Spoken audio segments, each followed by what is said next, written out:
your economy. This empowers decisive regulation of international commerce, including targeted tariffs to neutralize trade imbalances, intellectual property theft, and the scourge of deadly fentanyl. And the impact is undeniable. The Trump tariffs have flooded the Treasury with billions in revenue, essential to taming our exploding $37 trillion debt. Social Security and Medicare barrel toward insolvency by 2034 or earlier, while interest payments alone devour over $1 trillion yearly. Without these tariffs, bankruptcy is inevitable. They're proven to be a lifeline reversing this fiscal catastrophe. If you have unfiled taxes or are in debt to the IRS, this is important news. Did you know the IRS has programs specifically designed to help people struggling with tax debt? Powerful tax assistance programs that can save you thousands if you qualify. No one knows these programs better than the experts at Optima Tax Relief, America's most trusted tax resolution firm. A-plus rated by the Better Business Bureau, their award-winning tax attorneys and licensed professionals have resolved over $1 billion of tax debt for their clients. One call to Optima can start the process, helping to put an end to your worries about wage garnishment, asset seizure, and other aggressive IRS actions. Find the best options to solve your tax problems. Call the experts at Optima Tax Relief today for a free consultation. Call 800-965-1433. 800-965-1433. 800-965-1433. Optima Tax Relief. Some restrictions apply. For complete details, please visit OptimaTaxRelief.com. You need a construction company, but who? Call CrossCom. A construction company you can trust that shares your Christian and conservative values. For decades, CrossCom has been doing work in Chicagoland, Northwest Indiana, and Wisconsin. Roofs, siding, windows, doors, gutters, basically everything for your home or business, even solar. Quality work and professional services that make you feel great about your decision to work with CrossCom. Call CrossCom. 630-871-5500. Give them a chance to earn your business. If your repairs are due to storm, fire, or flood damage, you need to call CrossCom. They're licensed public adjusters. They work for you, not the insurance company. CrossCom will work to get you the money you deserve, the maximum payout. They know the insurance companies and how to deal with them. They win for you. Call CrossCom. CrossCom Construction and Public Adjusters. This is Dan Lights with CrossCom. You can trust us with your home or business for high-quality work and fair prices. It's the only way we do business. 630-871-5500. CrossComPublicAdjusters.com. When it comes to industrial coating and finishing, cutting corners isn't an option. That's why leading manufacturers across the Midwest trust D&D Industrial Coatings in Racine, Wisconsin. From powder coating and liquid painting to blasting and custom finishing, D&D Industrial delivers top-tier protection and performance, fast, precise, and built to last. With over 40 years of experience, ISO-certified processes, and state-of-the-art lines, D&D handles everything from OEMs and petrochemical to agriculture, marine, construction, medical, and government specs. Family-owned, nationally trusted. Whether it's a short run or high volume, your parts are in expert hands, finished on time and finished right. Visit them today, ddindustrial.net. Again, that's ddindustrial.net. Or call them at 262-637-0686 to get your custom quote today.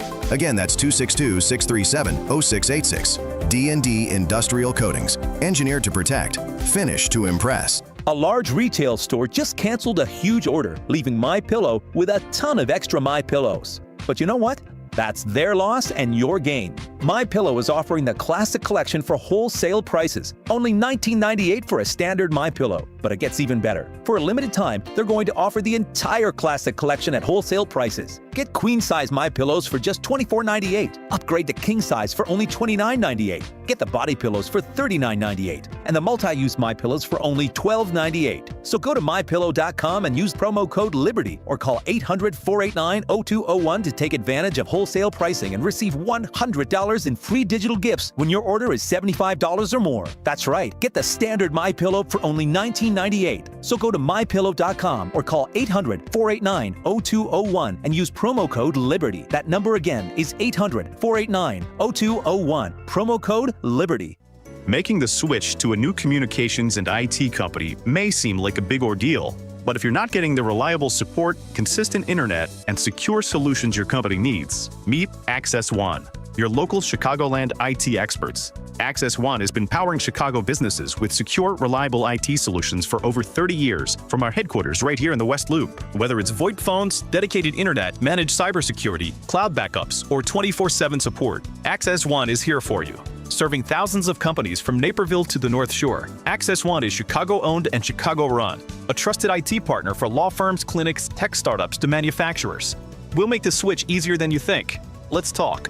Call 800-804-8333 or visit access1inc.com. Rated top 5% in customer satisfaction and a Better Business Bureau A+ rated business. That's access1inc.com. Tech made personal locally.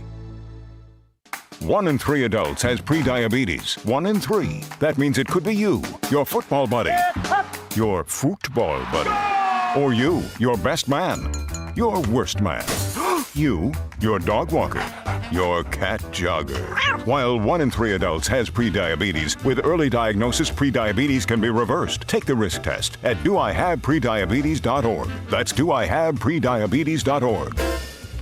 Wait, did they just say 1 in 3 adults has prediabetes? That's 33.33333% of adults. That means it could be me, my boss, or my boss's boss, or me, my favorite sister, or my other sister. That's 7 members of my 21-person romantic book club.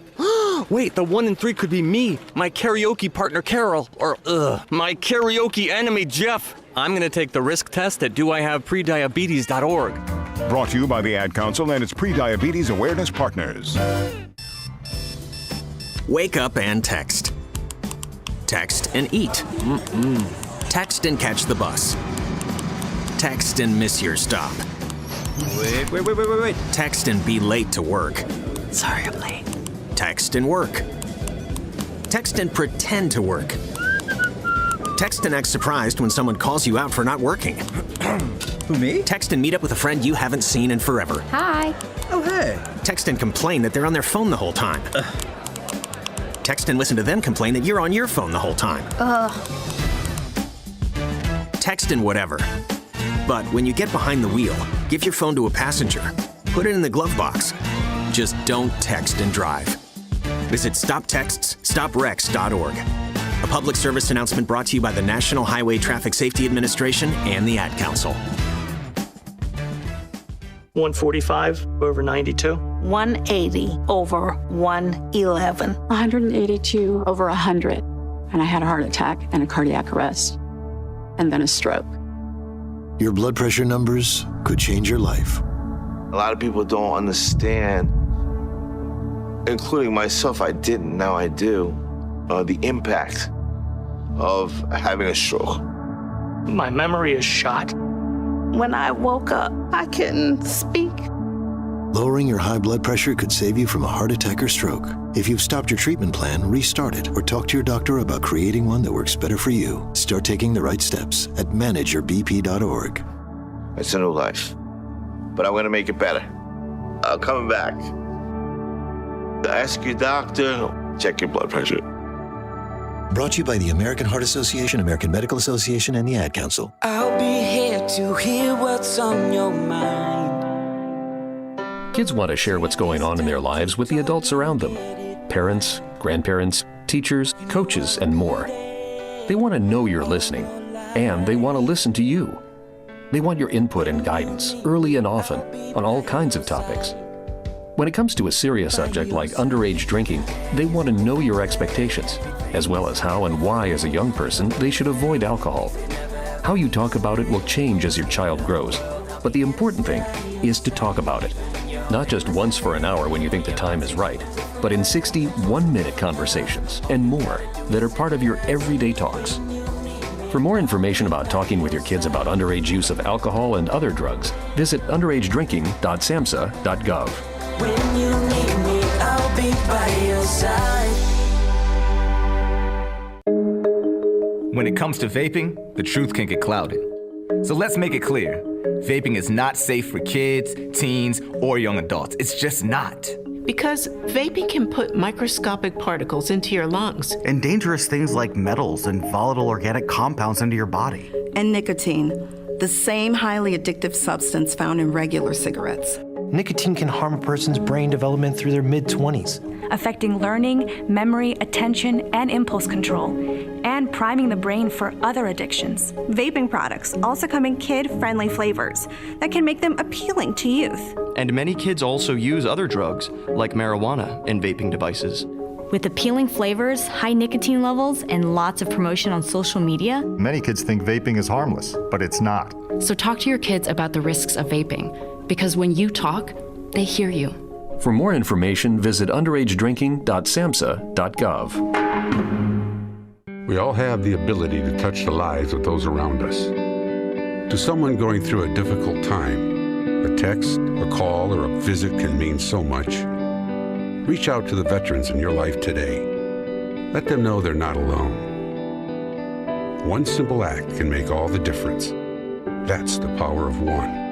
If you're a veteran in crisis or know one who is, visit veteranscrisisline.net for free 24/7 confidential support. To protect her home and family in a disaster, Karen was willing to wade through water, mud, and insurance paperwork.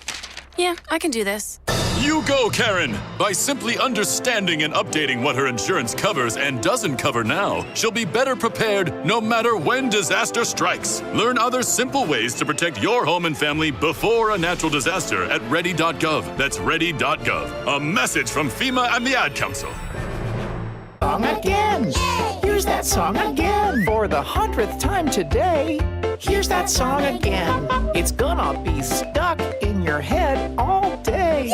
Here's that song again. It will make you cray cray. You love your kids enough to watch that TV show a bajillion times. Love them enough to make sure they're in the right car seat for their age and size. Show them you love them. Keep them safe. Visit nhtsa.gov/the right seat. Brought to you by the National Highway Traffic Safety Administration and the Ad Council. I'll be here to hear what's on your mind. Kids want to share what's going on in their lives with the adults around them. Parents, grandparents, teachers, coaches, and more. They want to know you're listening, and they want to listen to you. They want your input and guidance, early and often, on all kinds of topics. When it comes to a serious subject like underage drinking, they want to know your expectations, as well as how and why as a young person they should avoid alcohol. How you talk about it will change as your child grows, but the important thing is to talk about it. Not just once for an hour when you think the time is right, but in 60 one-minute conversations and more that are part of your everyday talks. For more information about talking with your kids about underage use of alcohol and other drugs, visit underagedrinking.samhsa.gov. When you need me, I'll be by your side. It's a bully, but we aren't afraid of a fight. It's elusive, but our focus never fades. It's deadly, but we were born to defeat cancer. You may not have heard of us, but our work has helped millions impacted by cancer. We are the Leukemia and Lymphoma Society. We are leaders in advancing breakthroughs in immunotherapy, genomics, and personalized medicine. This research saves lives. After 65 years of fighting blood cancers, we've arrived at a game-changing belief. The cures for cancer are in our blood. The drugs and treatments we've developed for blood cancers have helped people affected by many different types of cancers. We are the Leukemia and Lymphoma Society. Beating cancer is in our blood. Learn more at lls.org. Now, your official weather forecast. Today will be breezy with a mix of clouds and sun, marking the beginning of a cool spell not felt since spring. Expect a high of 67. Tonight, skies will be mostly cloudy with winds picking up and a chance of a late passing shower. Temperatures will drop to a low of 58. I'm meteorologist Jason Caterina on AM 560, The Answer. Get the latest weather, traffic, and news updates online at 560theanswer.com. Portions of the following show may be pre-recorded. Now, from the Signature Bank Studios. This is Chicago's Morning Answer with Dan Proft on AM 560, The Answer.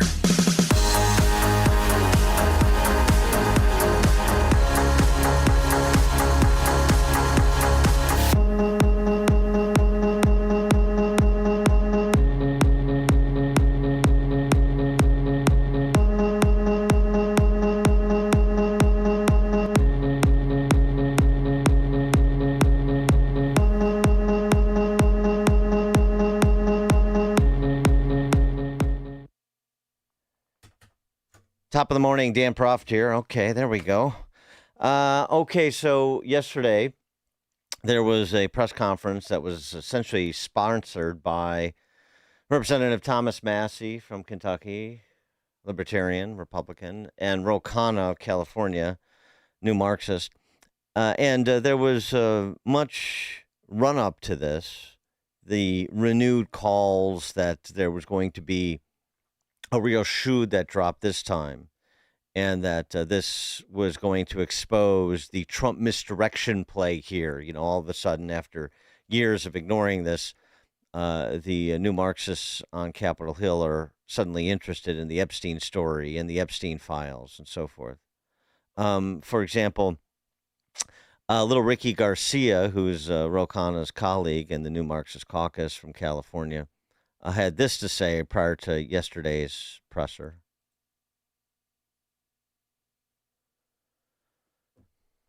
We're meeting with them. They're talking to lawmakers. We're going to highlight their stories. We've got to center these victims. And I'll just say one other piece of news that actually just developed in the last couple hours is we finally got word from the Epstein estate. They're going to be providing the actual Epstein book, that famous book where that note that Donald Trump drew and doodled to Jeffrey Epstein, his so-called best friend of 10 to 15 years. The Epstein estate is actually going to now get us that book and a bunch of other documents that they have that's actually not been reported yet, reporting it here for the first time. We're going to get those documents, as we understand it now, on September the 8th. And so that will continue our investigation. And again, we ask the question, where are the rest of the documents? What is Pam Bondi hiding? What is Donald Trump hiding? And the cover-up. Let's get to the truth. And the cover-up. Okay. And then we have to mark September 8th on our calendars for substantiation of the so-called note that he sent Epstein, which he denies, and he filed suit against Rupert Murdoch and the Wall Street Journal over said story. Ro Khanna, again, in advance of yesterday's press conference with the victims. We've got 212 Democrats and 12 Republicans, including Marjorie Taylor Greene, Lauren Boebert. Look, this is not about Donald Trump, and it's not partisan. This is about justice for the victims of rich and powerful men who abused underage girls. And 10 of these victims are speaking out for the first time at a press conference that Massey and I are organizing on the steps of the Capitol on September 3rd. In this country, people want transparency. They want accountability. I'm confident we're going to get the 218 votes for the discharge petition. And talk about that news conference, because you're kind of touting it. And so yesterday, the news conference happened. And a number of the alleged victims came forward and spoke to the press, and they call for the remaining files, because there have been a lot of Epstein files released. And there also, I mean, just as a point of order, there was the effort made by Pam Bondi to have the grand jury proceedings, the transcripts of the grand jury proceedings in the Ghislaine Maxwell case, also released, and that has been denied. So there has been an effort made. So on the one hand, you have the accusations from the left that this is a cover-up, and on the other hand, you have the accusation from the president that this is a hoax, which he continued with yesterday in response to a question about his reaction to what the alleged Epstein victims had to say at their press conference. So this is a Democrat hoax that never ends. You know, it reminds me a little of the Kennedy situation. We gave him everything over and over again, more and more and more, and nobody's ever satisfied. From what I understand, I could check, but from what I understand, thousands of pages of documents have been given. But it's really a Democrat hoax, because they're trying to get people to talk about something that's totally irrelevant to the success that we've had as a nation since I've been president. Even if you look at D.C. right now, D.C., it's a totally safe zone. It's called a safe zone. That's a term. It's a term of art. It's a safe zone because it's very safe. You can walk down the street now and nothing's going to happen. No crime, no murders, no nothing. Because we had a lot of problems with certain places, and we still do. All run by Democrats, or for the most part run by Democrats. So what they're trying to do with the Epstein hoax is Get people to talk about that instead of speaking about the tremendous success like ending 7 wars. I ended 7 wars. Nobody's going to talk about because they're going to talk about the Epstein, whatever. I understand that we were subpoenaed to give files, and I understand we've given thousands of pages of files. And I know that no matter what you do, it's going to keep going. And I think it's enough, because I think we should talk about the greatness of our country and the success that we're having. Is it a hoax? Is it a cover-up? Is it neither? 312-642-5600, turnkey.pro answer line. We'll take your calls after we check the headlines.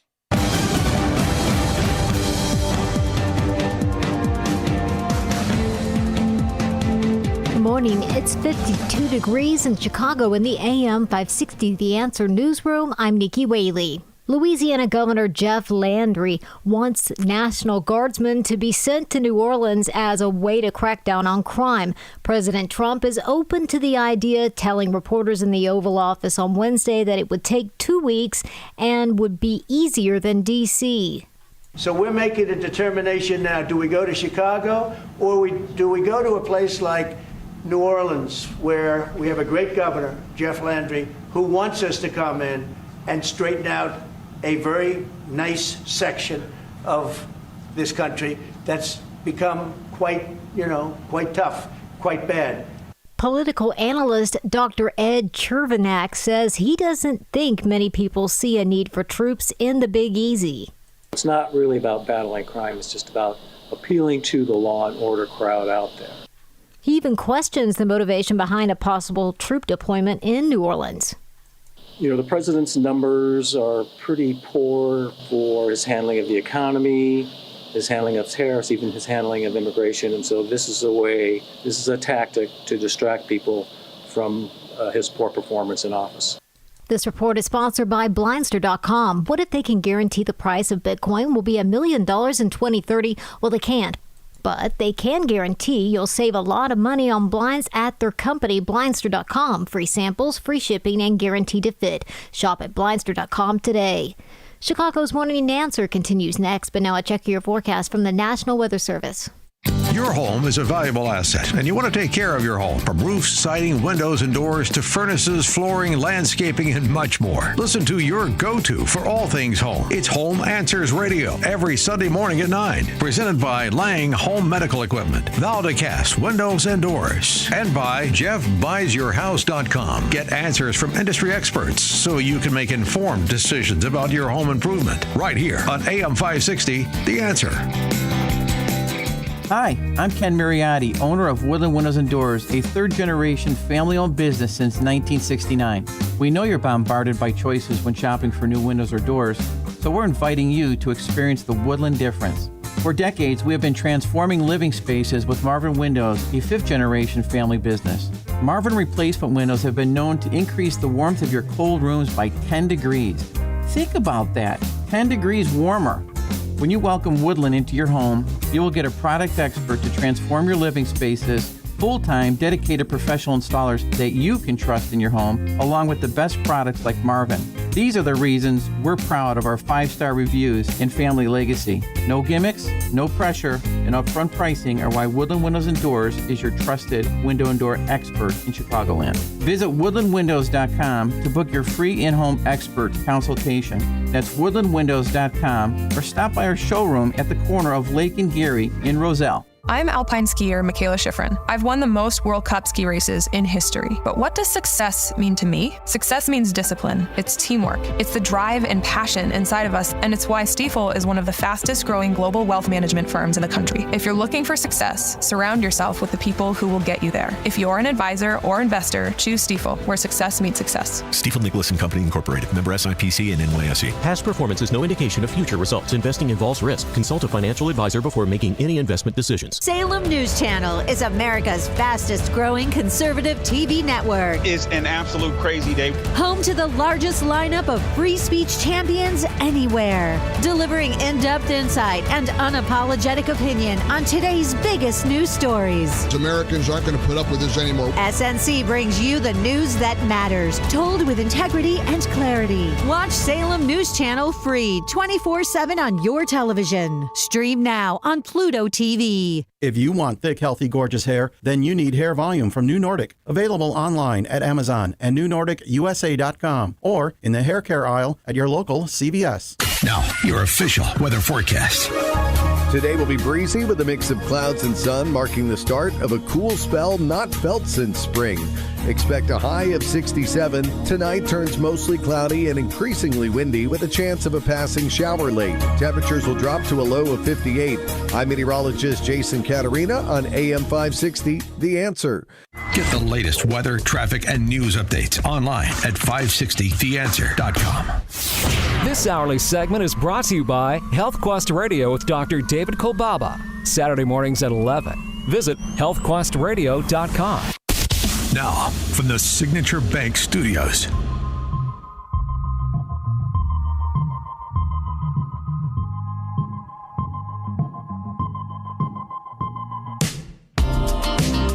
Top of the morning, Dan Proft here, talking about the press conference yesterday featuring 10 Epstein survivors. That's how they were presented. Some of whom we have not heard from before, not publicly, not like this. And they collectively came together to call for the release of all the Epstein documents, which is more or less what we've been calling for years upon years upon years. And the response or the framing of this by the left has been, end the cover-up, Mr. President, even though just last week, House Oversight Committee chaired by James Comer released some 35,000 pages of Epstein-related materials, a lot of which had been previously released testimony and other information that was in the public domain.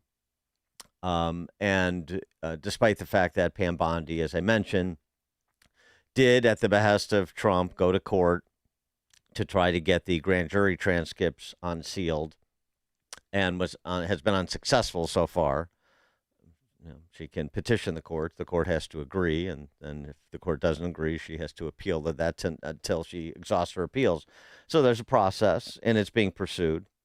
But nonetheless, the thing that's unsatisfying about this, as it's always been, is you have Ghislaine Maxwell in prison serving 20 years for human trafficking and being at the center of this ring of sexual exploitation of young women. And you have no perpetrators other than Ghislaine Maxwell and a deceased Jeffrey Epstein. All the people that went out to Epstein's Island, all the people on the Epstein plane manifests, nobody participated. Or at least there apparently isn't a case that can be made out against anybody who may have participated that any prosecutor thinks they could cobble together to secure convictions. But we don't exactly know because nobody's really provided a detailed explanation of what they have versus what they need against people that they've investigated in order to pursue criminal charges. And or if there are other restraints like statutes of limitations that impair their ability to bring other bad actors, other criminal participants to justice. We just don't get the detailed response. Instead, we get, on the one hand, it's a cover-up, which I don't think it is. And again, the people that are claiming cover-up are the people that were in power for the last 4 years prior to January that could have moved in earnest in the direction they're now moving for all that time and completely ignored it. So let's just not pretend that anyone on the left has the moral high ground here. They don't. By the same token, what you heard from Trump before the news, that this is a hoax and we should be talking about only the great things this administration is doing to make America great again. exclude and that and only that, I mean that it leaves me wanting as well, because in point of fact, these survivors, the Epstein survivors who spoke, these women who were allegedly victimized, they're not really blaming Trump, other than to say it's not a hoax, because when you say it's a hoax, you can understand why women would say, well, you're saying like what happened to me didn't happen to me. I don't think that's what Trump's saying, but it reads that way to some of these victims. However, one of them, like a woman named Di Giorgio, she just, I'm no longer weak, I'm no longer powerless, and I'm no longer alone. And with your vote, neither will the next generation to unseal whatever is left to be unsealed. Make public whatever is left to be made public. President Trump, she said, you have so much influence and power in this situation. Please use that influence and power to help us, because we need it now and the country needs us now. So it's not like they're attacking Trump or accusing him of anything. They're essentially trying to enlist his support, which to some extent they have received, I concede, to this point. But rather than saying this is an ongoing hoax, I would say what I heard from the women that spoke at the press conference yesterday is compelling. I feel terrible for what they described as having having happened to them, the criminal violations, their victimization, and of course we want to get to the bottom of it. And so, if I'm President Trump, I focus on them, and I say, like, yeah, we're doing great things for this country, but we can walk and chew gum at the same time. We can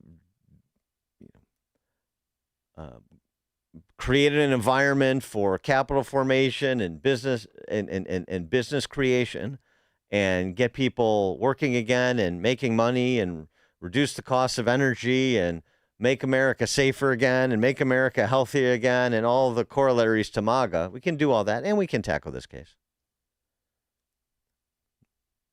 We can do both. And so we can address this straight away. And I want everything that we can get released. Everything that a court will not prohibit us from releasing, I want released. And then we go where the facts lie. Or even more to the point, I would encourage Pam Bondi, since she is the chief legal officer here, to have a press conference where she answers the question that I just asked, which is the question on everybody's mind. Explain to us how there are all these victims and only one perpetrator, Ghislaine Maxwell. Well, two, Epstein's dead. But it's just the two of them? No one else. And if you do believe there were other people involved, then explain to us what you're missing or what prevents you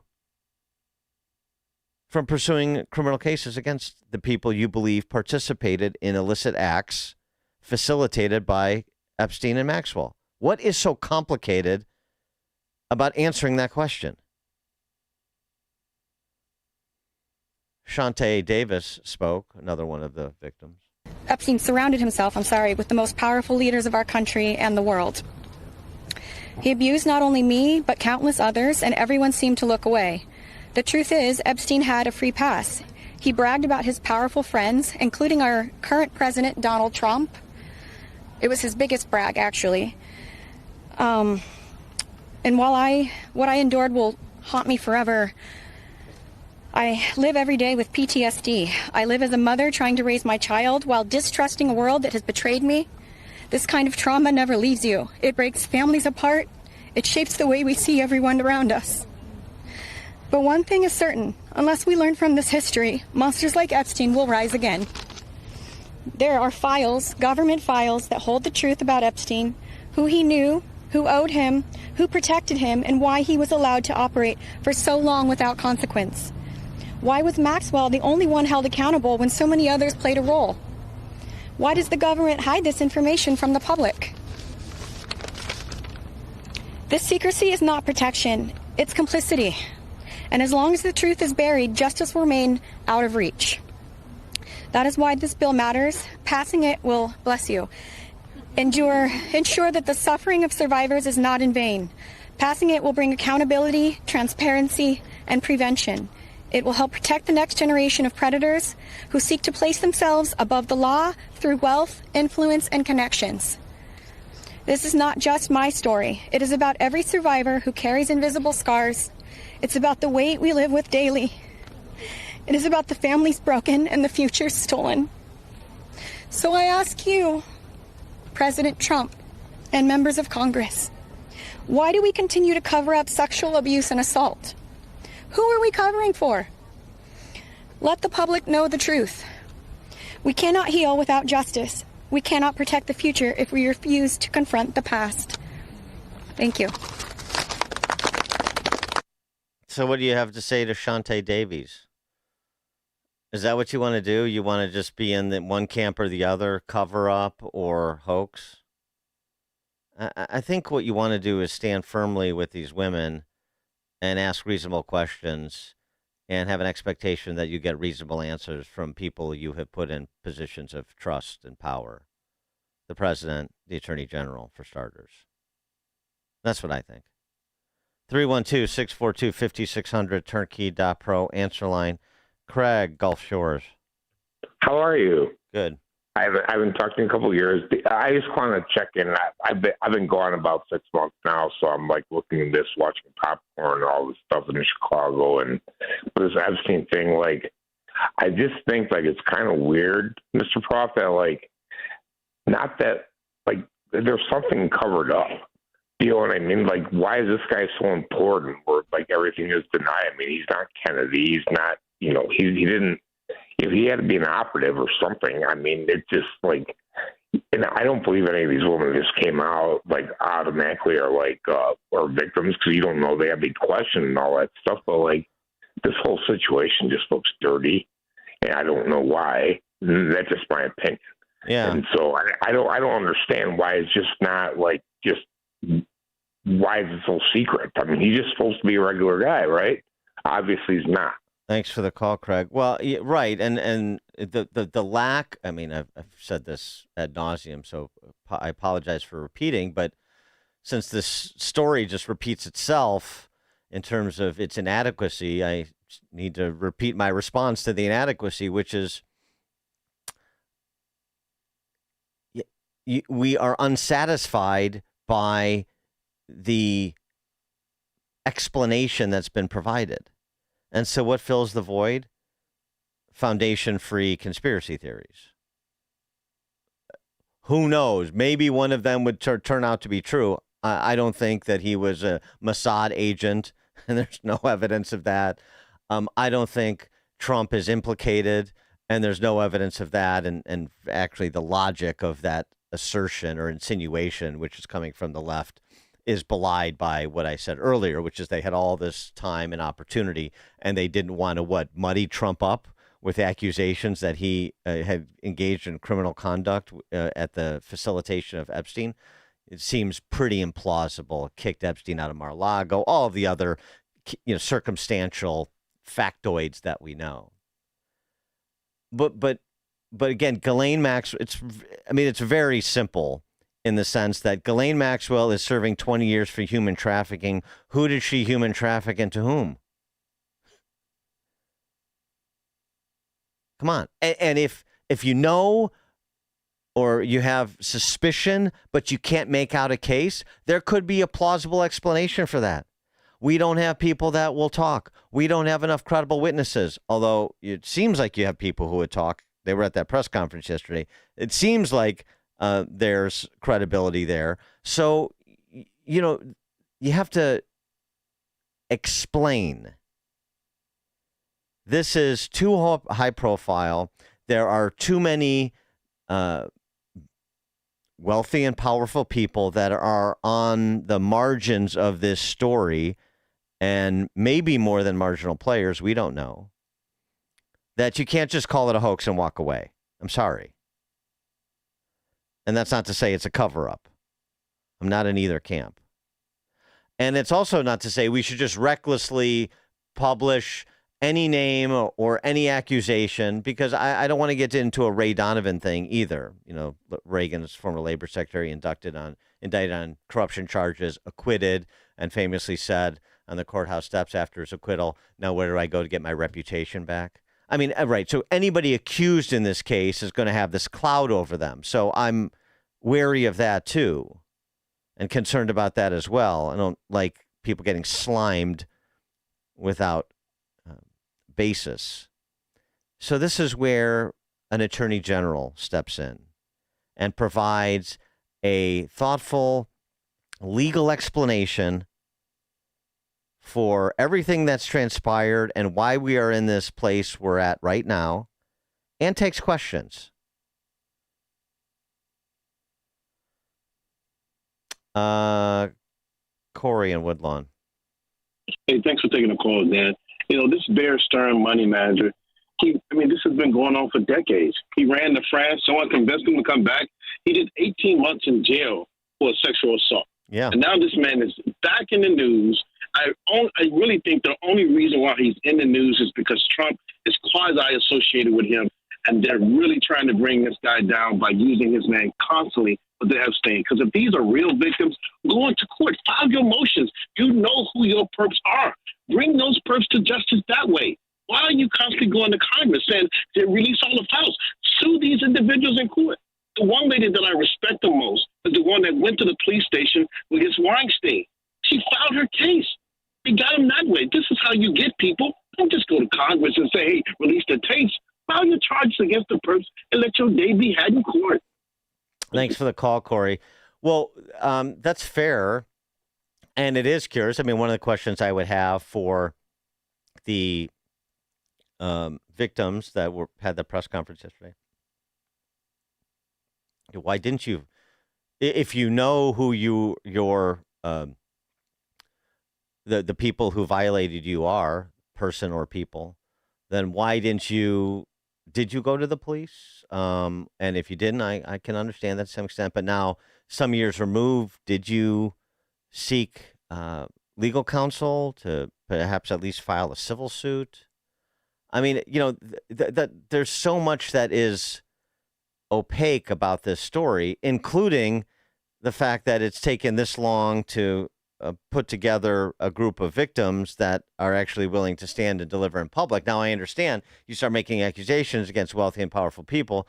Those people have the means to respond in kind, and Marjorie Taylor Greene said as much.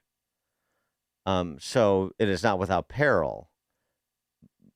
But that's part of what doesn't make any sense about this in any direction. And this is where we're seeking clarity from people who are in the best position to provide it.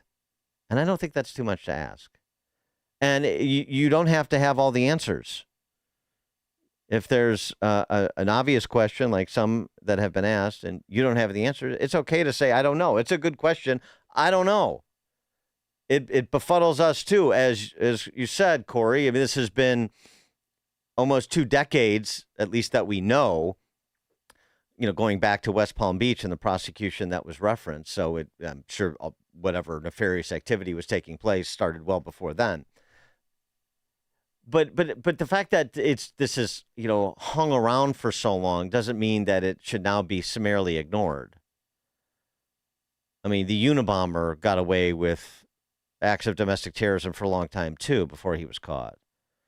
That doctor who molested all those female gymnasts got away with molesting them for a long time too before they finally got around to putting together a case after they had bungled the investigation at the outset, the FBI, of course.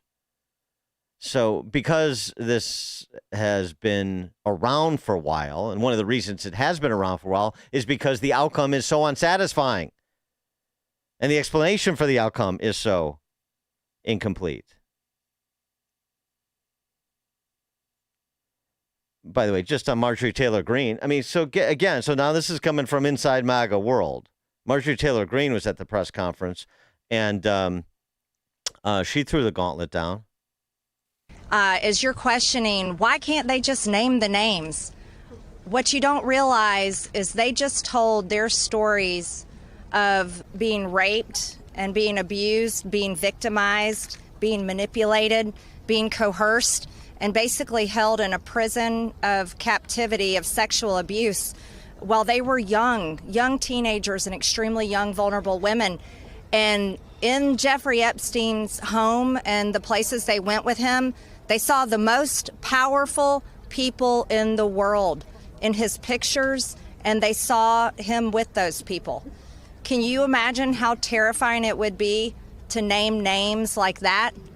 These are some of the richest, most powerful people in the world that could sue these women into poverty and homelessness. Yeah, it's a scary thing to name names, but I will tell you, I'm not afraid to name names. And so if they want to give me a list, I will walk in that Capitol on the House floor and I'll say every damn name that abused these women. I can do that for them. So Marjorie Taylor Greene, pretty center-cut MAGA world, wouldn't you say? She clearly believes the victims and is willing to name names. I don't think she's trying to undermine Trump, do you? So there's more to it than that. That's why I don't accept the binary of cover-up versus hoax. Not that Marjorie Taylor Greene is the final word on anything. Okay. But she certainly complicates a tidy narrative that a couple of the cohorts in this debate seek to advance, cover up or hoax. It's not a cover up and it's not a hoax. It's neither.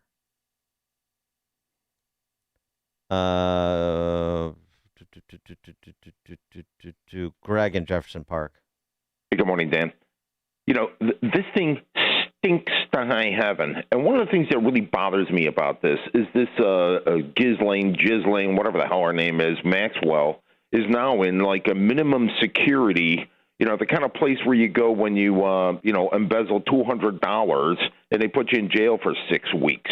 You know, she's in this minimum security prison when she should be doing hard time with the homes.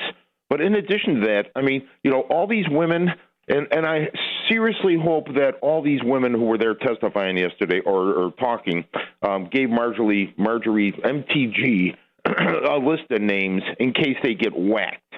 Because people like these young women who were tormented, tortured, and everything else have a way of disappearing, getting into car accidents, getting cancer at a young age or whatever age. Yeah, Virginia Giuffre is dead, one of the victims. Yeah, exactly. Suicide. And all these 10 or whatever number it is are, potential victims for that right now. Have a good day, man. Thanks for the call, Greg. Yeah. Bill, Northwest Side. Yeah, what's really amazing is how badly they've handled this. Yeah. They keep using the move along, nothing to see here tactic, and the more they do that, the more it makes it look like a cover-up. Yeah. So it just keeps going on and on and on because they keep handling it badly. Instead of, as you said, Dan, Pam Bondi needs to get in front of the sticks in a press conference, explain what's going on and take questions. Yeah, thanks for the call, Bill. I mean, honestly, just calling it a hoax and then trying to pivot and talk about me ending wars. I mean, it's it sounds like listening to Pritzker to talk about, or Brandon Johnson talk about, we don't have a crime problem in Chicago. Oh, come on. How you want to handle it? That's a subject for legitimate discussion. But to pretend the underlying thing isn't a thing? Come on. Tony, Downers Grove. Oh, quick. You know what? I'm sorry, Tony. I wasn't looking at the clock. We're up against it. If you want to hold, I'll take a couple more calls at the beginning of the 6 o'clock hour, and then we will get into sort of what I just alluded to, the latest and greatest on the deployment of National Guard and the surge of ICE in Chicago. 6:06. It is now 6 a.m. on AM 560 WIND Chicago. There's new vaccine controversy. I'm Dave Anthony, Fox News. It's in Florida this time. What you put into your body is because of your relationship with your body and your God. I don't have that right Government does not have that right. That is State Surgeon General Dr. Joseph Ladapo, who says they'll work to become, in Florida, the first state to get rid of all childhood vaccine mandates. Some Democrats in Florida call that dangerous. The American Medical Association, in a statement, says ending mandates would undermine decades of public health progress. And Democrats could give Robert F. Kennedy Jr. a hard time when the Health and Human Services Secretary testifies at a Senate hearing this morning over his vaccine skepticism and the recent firing of the CDC director and other HHS public policy changes. But White House advisor Callie Means tells Fox the CDC has overseen a Chernobyl-level failure with their COVID response and what's happening to child chronic disease. They receive an F on their goal of controlling disease. And Secretary Kennedy is going to go in there today, talk about that choice for the American people of status quo versus reform. Today, President Trump will keep up his push to end Russia's war, talking again to Ukraine's President Volodymyr Zelensky as Russian leader Vladimir Putin remains noncommittal on direct talks with Zelensky like President Trump's been pushing for. A win in court for Harvard, challenging the billions of dollars in federal funding stripped away. A federal judge ruled that was illegal and violated Harvard's First Amendment rights. Judge Allison Burroughs says the record makes it difficult to conclude anything other than the administration used anti-Semitism as a smokescreen for a targeted, ideologically motivated assault on the country's premier universities. President Trump accuses Harvard leadership of ignoring threats and harassment of Jewish and Israeli students amid campus-wide protests against the war in Gaza. Fox's Jared Halpern. The Powerball fortune's even bigger. No one hit the jackpot last night, so it's grown to $1.7 billion for Saturday. America's list. Good morning. It's 53 degrees in Chicago in the AM 560 The Answer newsroom. I'm Nikki Whaley. President Trump believes the people of Chicago support his efforts to use the National Guard to fight crime. We could straighten out Chicago. All they have to do is ask us to go into Chicago if we don't have the support of some of these politicians. But I'll tell you who is supporting us, the people of Chicago. We have a great thing going. I could do that with Chicago. We could do that with New York. We could do it with Los Angeles. So we're making a determination now. Do we go to Chicago? On Wednesday, President Trump told reporters at the White House that Illinois and California are being run by incompetent people. He defended his use of the Guard in Los Angeles, again claiming the city would not be hosting the Olympics in 2028 if he hadn't sent in the troops this summer. On Tuesday, Trump said, quote, "We're going in," when asked about the possibility of the National Guard going to Chicago, but did not share a timetable. Governor Pritzker is working on efforts to prevent gun violence in the Chicago area. He met yesterday with leaders and volunteers from community violence intervention organizations across the region to discuss the progress of their programs in reducing crime and violence. You can't police your way out of all the problems, and what you can do, however, is work with people and try to understand them and then lift them up. The governor's office says he's worked to address the root causes of violence through evidence-based policy, which they say has been effective since crime in Chicago has dropped significantly. This comes off the heels of a very violent Labor Day weekend in Chicago, which saw 58 people shot, 8 of them killed. News is a service of AlmostFreeTeeth.com. Have you been getting high quotes for dental implants with medical PPO insurance? It's possible to save 90% off on average. See if you qualify today at AlmostFreeTeeth.com, making smiles great again. A check of the roads coming up in 2 minutes on AM 560 The Answer. If you listen to the mainstream media and the Democrats, you'd think it was a sin to be black and conservative. Well, John Anthony blows up that perception every week on Black and Right. Join John this Saturday afternoon at 4 when he pushes back against the left and its regressive, progressive agenda that tries to dictate how people should think or feel about politics. Listen to Black and Right this Saturday afternoon at 4 right here on AM 560. The Answer. Living with everyday pain is like having a voice that always says, "No, you can't do that. No, you better sit this one out." It's no way to live. So if pain is affecting you, see how Relief Factor can help get you back to life on your terms. One where you say yes a lot more. Relief Factor is a daily supplement that fights pain naturally. Developed by doctors, Relief Factor's unique formula of natural ingredients does not just mask pain, it helps reduce or eliminate it for good. Whether it's your back, neck, joints, or muscles, Relief Factor can help you, as it has for so many others. So call 1-800-4RELIEF and give Relief Factor's 3-week quick start a try. It's only $19.95, less than $1 a day to get your life back. Just go to ReliefFactor.com or call 1-800-4RELIEF. That's 1-800-4-RELIEF. And see how you can say yes to more of everything you want. The IRS finally caught up with Louie. I hadn't paid my taxes in 8 years. I owed the IRS a lot of money. Louie was in deep trouble. We're going to take your house, put a lien on your bank account, garnish your pay. They don't care. They're going to take your paycheck. Louie found out about Optima Tax Relief, the leading tax resolution firm. A+ rated by the Better Business Bureau, they've resolved over $1 billion for their clients. Optima Tax, they help me. They calm me down. They make me feel comfortable, and I trust them. Louie has a lot to be thankful for. I don't owe the IRS anymore, and I'm able to live a comfortable life, a lot better life. It was because of Optima Tax. For tax help you can trust, call Optima now for a free consultation. Take it from Louie. If you owe the IRS, don't go it alone. Give Optima Tax a call. They can help you. Call 800-965-1433. 800-965-1433. 800-965-1433. Optima Tax Relief. Testimonial from an actual client. Some restrictions apply. For complete details, please visit OptimaTaxRelief.com. Sign up for the AM 560 Answer Advantage to get early alerts on event ticket sales, special discounts, and contest opportunities. Sign up today at 560theanswer.com/advantage. It's more than a backyard. It's a place where lazy afternoons turn into lively evenings, and simple moments become lifelong memories. Right at the center of it all, you deck.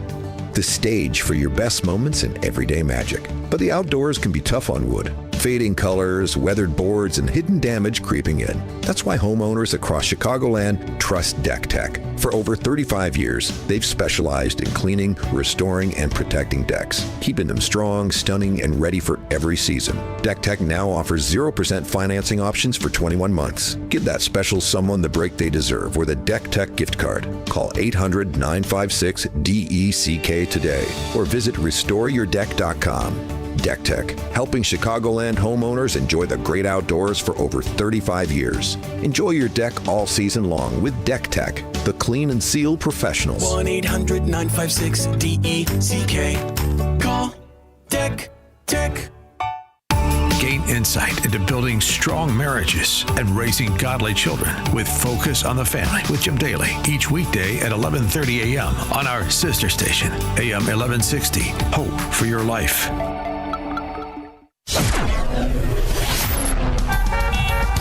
From the Team Hochberg Traffic Center, I'm Nikki Whaley. On the Edens inbound from Lake Cook to Montrose, 14 minutes. Outbound, about 14 minutes. On the Kennedy inbound from Montrose to the Burn Interchange, about 9 minutes. Outbound, also about 9 minutes. On the Eisenhower inbound from Wolf to the Old Post Office, 13 minutes. Outbound is about 14 minutes. On the Stevenson inbound from around the Tri-State to Lakeshore Drive, 19 minutes. Outbound is about 15 minutes.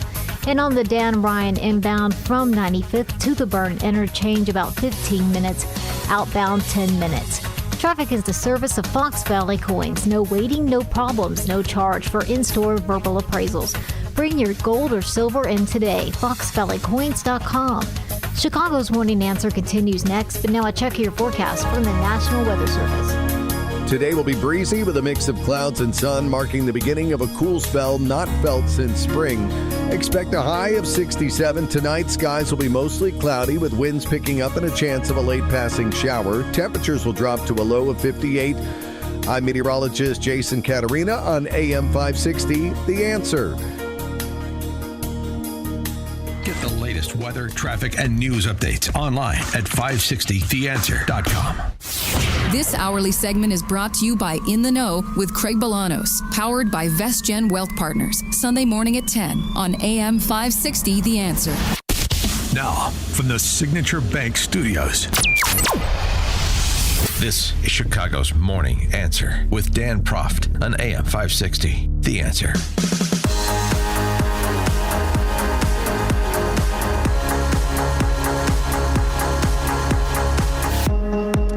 Top of the morning, Dan Proft here. I want to take another angle at this Epstein story, and then we'll move on. But a couple of things as we were discussing it last hour. I just want to enter into the record to refresh everybody's recollection, including my own, because this saga has been going on as long as it has, as we were discussing. One is, the accusers also deserve scrutiny. Virginia Giuffre was mentioned, and her passing earlier this year, suicide after she was involved, I think, seriously injured in a terrible traffic accident, if I'm recalling correctly. But she had suffered a serious injury, and then there was, I guess, a depression, and then unfortunately she committed suicide. I'm just talking about the exposure that some of these accusers have, and depending on who they're accusing. But that same Virginia Giuffre did also level allegations of sexual abuse against Alan Dershowitz, friend of the show, which he vehemently denied, which he countersued in response, and which she ultimately recanted. She didn't just drop the suit, she recanted the accusations. So, that's why I say, I'm not trying to rush to implicate anybody, but the other side of that is, I mentioned, civil suits and whether any of the 10 that spoke yesterday had filed civil suits and just getting more background on them. And I didn't mention, but I should have, because it's more evidence that you can't just say this is a hoax and walk away. Let us remember that Epstein's estate paid out some $170 million in settlements to more than 200 individuals who alleged they were victims of his abuse. 170 million, more than 200 victims. We kept saying the FBI had put the number of potential Epstein victims in the hundreds. And you have civil suits. Now, I understand the standards of evidence are different, and it's preponderance of evidence in a civil suit, and it doesn't need to be unanimous in terms of a jury verdict, and reasonable doubt and unanimity is the criminal standard, and so it's a different thing, Dan. I get it.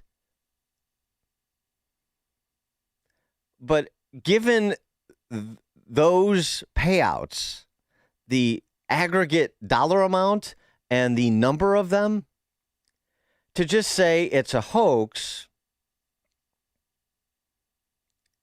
it's not enough. Well, it's wrong, number one, and two, to just walk away. We turned out 34,000 pages of documents. We tried to get the grand jury transcripts unsealed. Look, the posture is we're going to do everything we can to release all the information we have into the public domain responsibly. Not conspiracy theories, not salacious allegations that don't have any basis. We're not going to do that. And here's my attorney general to explain the last 15 years or more, last 2 decades of legal wranglings with Jeffrey Epstein and Ghislaine Maxwell at the center of it, where we are today, and whether or not there is the existence of ongoing criminal investigations into anybody else who has been accused of participating in illegalities with Jeffrey Epstein and or Ghislaine Maxwell. Pam Bondi, take it away. The other point I wanted to make, one more, and then we'll take your calls, 312-642-5600, turnkey.pro answer line, is something that Karl Rove mentioned in his piece about the midterms in the Journal. And no, I'm not looking to Karl Rove for advice and counsel on midterm elections, but the data is the data. The enthusiasm gap. Thinking about the midterms next year. 72% of Democrats say they're extremely motivated to vote next year, compared to 50% of Republicans. That measure moves around a lot. 67 Republicans were extremely motivated last year, compared with 62 of Democrats. And, small differences in enthusiasm can produce vastly different outcomes. that enthusiasm gap is an under-talked about issue, particularly when you're trying to turn out Trump voters who seem a little bit reluctant to participate if Trump's not on the ballot. And he's not going to be in the midterms. And he's not going to be in 28 either. So, collectively, MAGA, Trump, the Republican Party, the conservative movement needs to do something to motivate these on-again, off-again Trump voters. And that enthusiasm gap is important. Why do I bring that up? Because what the left is doing with these baseless allegations of cover-up and these cheap insinuations that Trump is implicated, they don't think Trump is implicated. They don't have anything on him. They don't have anything on him any more than Adam Schiff had the smoking gun on the Russian collusion hoax. That part of it is a hoax. And if he wants to distinguish the part of it that's a hoax versus the part of it that's legitimate, that would be welcome too. What they're trying to do here is just dampen the enthusiasm of Republicans. That's what they're trying to do.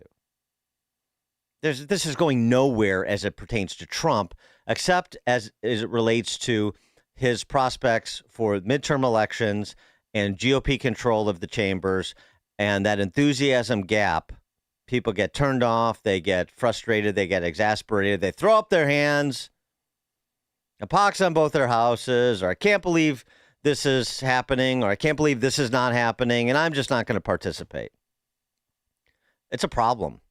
And a 22-point enthusiasm gap, if the polling, it's the Wall Street Journal National Opinion Research Center polling.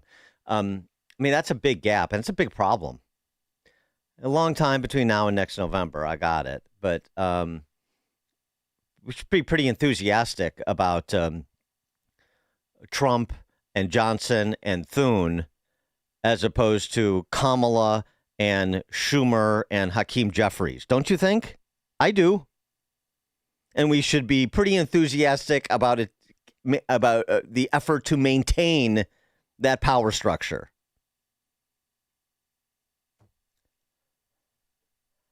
Tom and Elgin, you're on Chicago's Morning Answer. Yeah, did you make that point because you thought the girl recanted because she was lying? Well, I don't know why she recanted, but she didn't just drop the suit. As I said, she recanted the allegations. Exactly. She got bullied into that. And there's pictures of her with them. And Dershowitz said she didn't know who he was. She thought he was somebody else. I cried foul. Foul, Dan. Foul. Okay, Tom, you can cry foul all you want. All I'm telling you, do you know her? Do you have evidence that she recanted because she was quote-unquote bullied?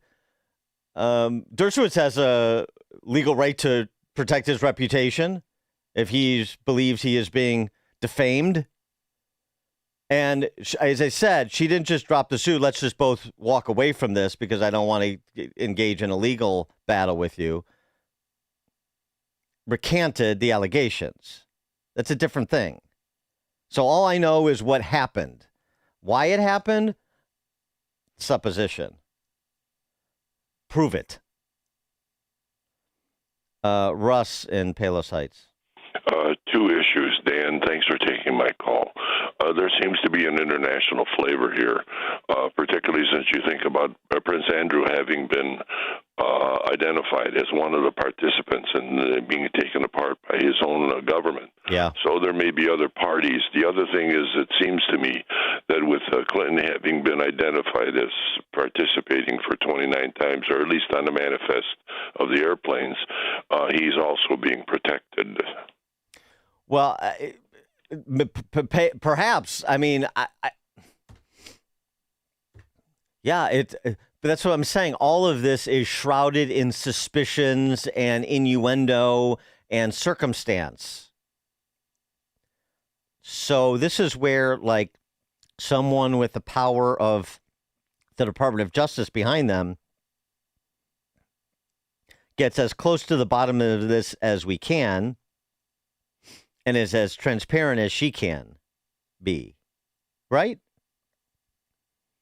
I'm still struggling to understand why no one can get a response to that challenge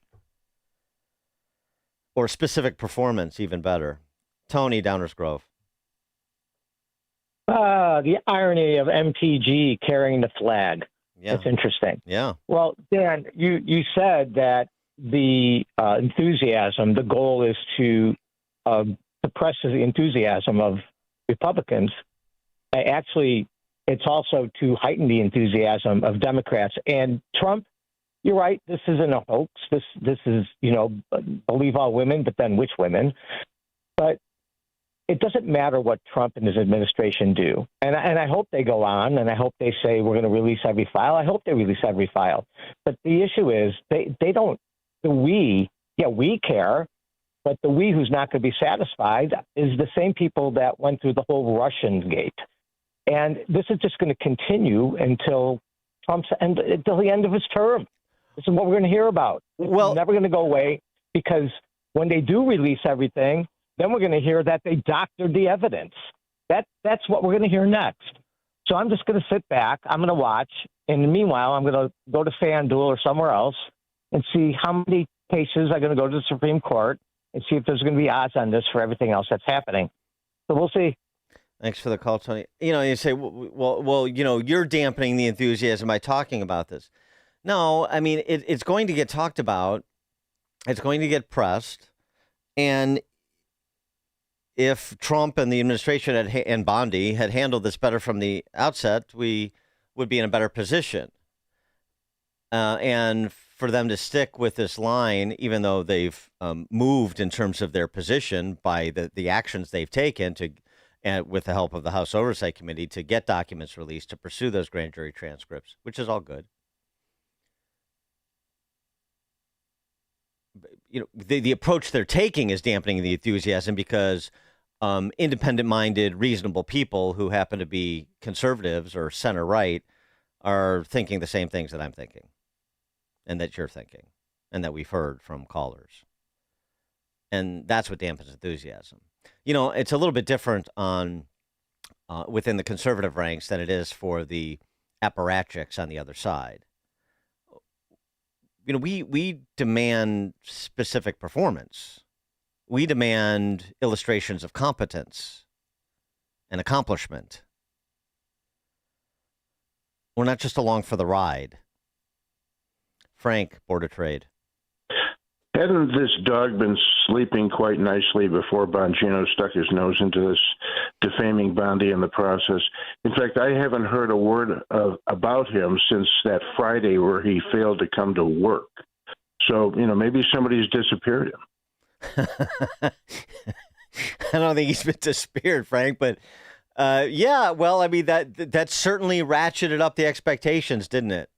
What Bongino had to say in his days as a podcaster on this, and others. Kash Patel, same thing. Republicans, put on your big boy pants and release the files. Bondi, too. Trump as well. They all were involved in amping up the expectations. Tina Joliet. Hi, good morning. So I'm going to be the big old wet blanket on all this. The more I see press conferences from these women, the less I care and the less I believe them. I watched that whole thing, and it was clear to me that they're amping up for a much bigger lawsuit against the government. That's where I think this is going. And I've done a lot of reading and watched interviews from other victims, and I feel terrible. There were some young girls that were 14 years old, but many of these women were in their 20s, and they're all in their 40s at this point. If all these horrible things happen to you, name names. Otherwise, lose me. I don't care anymore. I've honestly kind of until people are willing to do if you really want to go after these men who were abusing young girls, then you have an obligation to name names. You don't hold press conferences, talk about how you're going to have your own secret book of names because you all know, wink, wink, but you're not going to release it. I just found the whole thing so disgusting, and I just don't believe them anymore. Well, thanks for the call, Tina. They do. They did have Brad Edwards, who's a trial lawyer there, representing at least some of the victims. So, when a plaintiff's attorney's around, things, automatically get slimier. With all due respect to the wonderful plaintiff's attorneys out there. But two things on that. I don't know what kind of, new lawsuit they would file against the federal government that wouldn't get immediately dismissed. I don't know what sort of claim they would have against the federal government or a particular agency or particular individuals. So I don't know if that's really afoot. But the other thing you say about naming names, well, Marjorie Taylor Greene made a big public offer. You give me the names and I'll name them, on the House floor. I'll put them in the public domain. So we'll see. I mean, that is fair to suggest that if you have evidence against someone and you're willing to draw this attention to it, and you're calling for these files to be released in the interest of full transparency, well, then why don't you aid and abet the full transparency and provide the evidence that you have or the information that you remember that maybe can be substantiated. And maybe some of them have. I don't know. This is, again, what I would like to hear from the Attorney General of the United States. This is her purview. George in Naperville. Yes, maybe Comey will come to the rescue and give us some insight into this Epstein affair with the seashell clue. Yes, thanks for the call. Another Jim Comey mystery unraveled. Phil, Maryville. Morning. This is what it boils down to is evidence, just like we've been saying. And Bondi's on record saying she has thousands upon thousands of videos, pictures, this, that.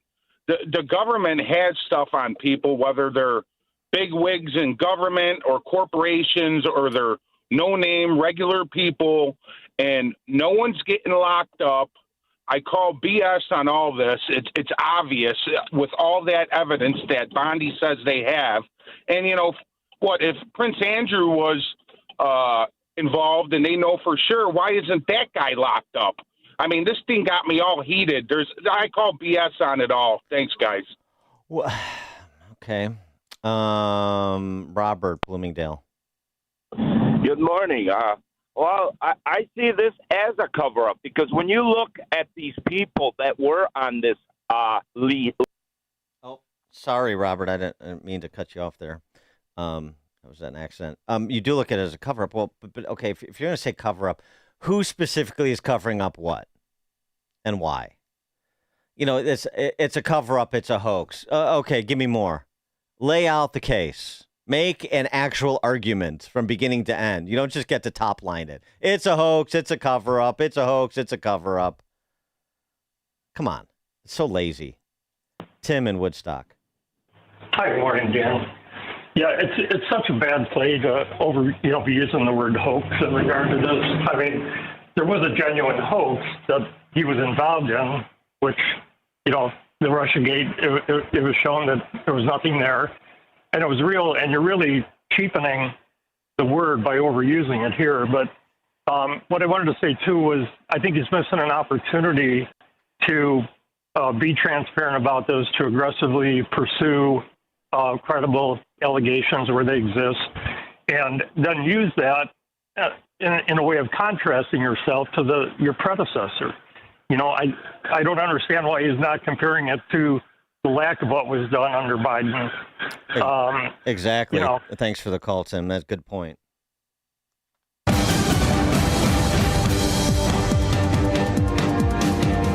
It's 53 degrees in Chicago in the AM 560 The Answer newsroom. I'm Nikki Whaley.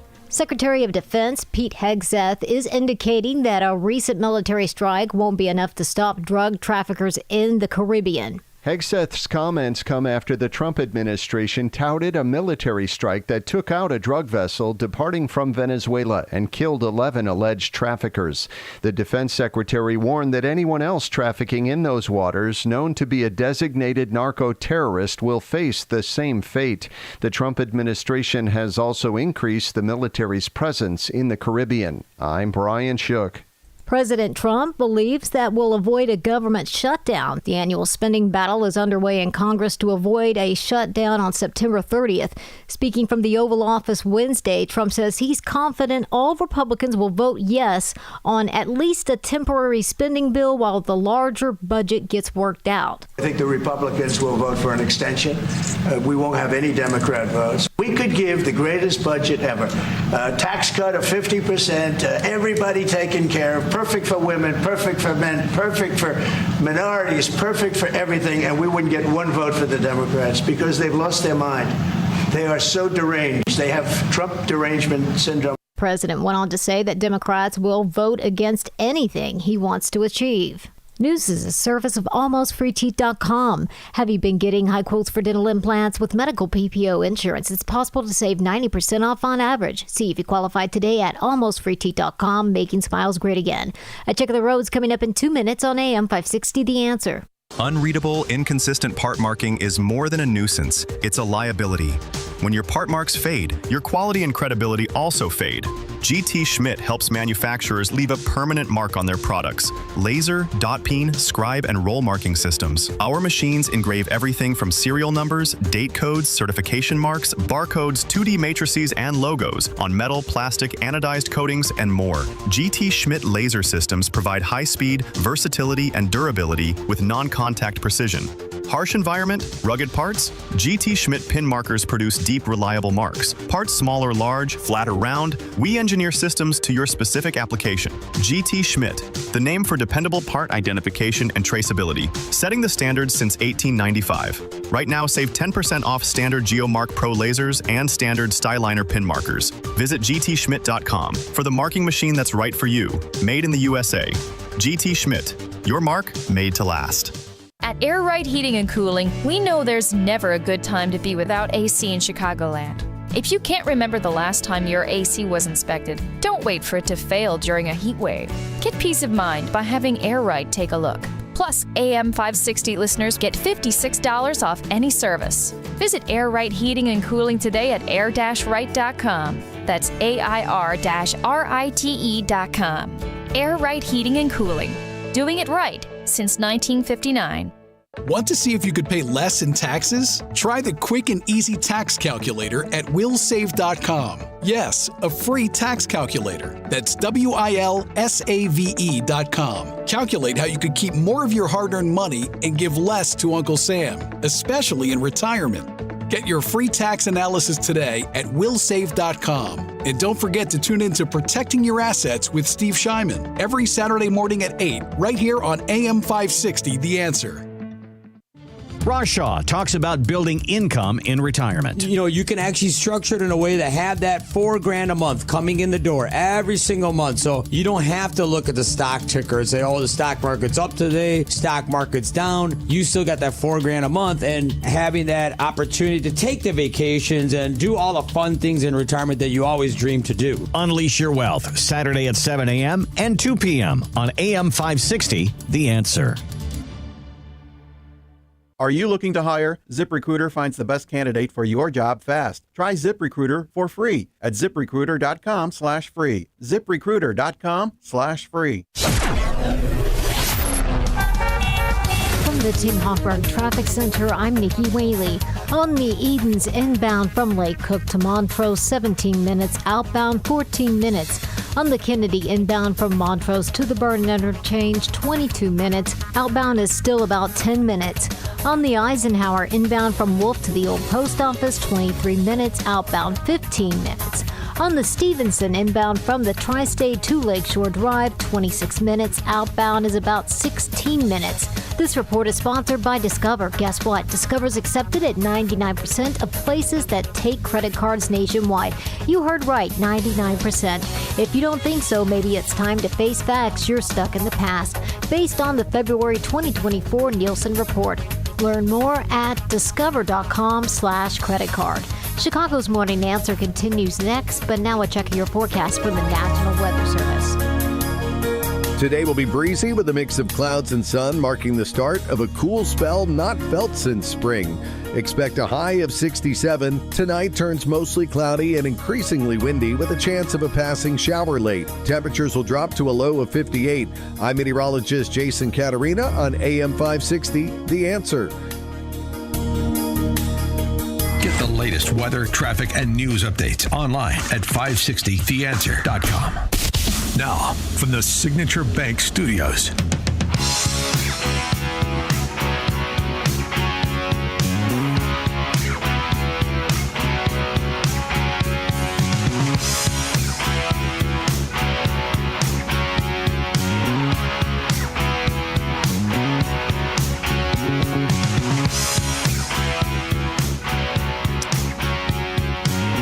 Top of the morning, Dan Proft here, and yesterday, updating the suspected timeline of when a National Guard deployment could occur in Chicago. A surge in ICE resources could be pushed to Chicago, where they'll operate out of Broadview. ABC7 was on the story. Not the I-Team, but ABC7 was on the story. They got to cancel a parade in Waukegan because they want to keep the community safe. Our objective is not to frighten the community, but to let them know what's the real deal. What's the reality? They are here. That looming immigration operation is why organizers of the Fiestas Patrias Parade and Festival in nearby Waukegan, which is the largest of its kind in the state, have now postponed the nearly 30-year-old event that was set for September 14th. We do have 50,000 people that come out to our parades, and our number one priority is the safety of our residents, and we just had to make that call. Number one priority is the safety of your residents. Mm-hmm. Well, that's the number one priority of ICE as well, interestingly. So you're in complete agreement. The approaches are a bit different, though, I got to say. For example, in terms of the safety of the community, now this isn't Waukegan, but the principle applies. A Venezuelan migrant is charged with first-degree murder, accused of stalking a group of boys through Canaryville and opening fire without provocation, killing a 15-year-old and wounding a 12-year-old in a chilling daylight ambush. I don't think listeners to this show need me to go through the incidents of crimes committed by people in this country illegally who are residing in Chicago. Just among Venezuelans, much less the general population. And again, I'll stipulate that it's a small percentage of those people who are here illegally, but a small percentage of a big number is a big problem. And it turned out to be a big problem for the 15-year-old that was killed by this Venezuelan. Didn't it? That's real. Also real just in general, since we have the amalgam of domestic as well as imported violent crime here. The story of Kathleen Miles of Lake Villa. Kathleen Miles, Lake Villa, oh, suburbanite, coming to experience big city living, and boy, did she. She sure did, because she ran into a repeat violent offender who likes to beat up women, and without much consequence. Here's the story of the individual who beat up Kathleen Miles on the streets of Chicago. Big city living.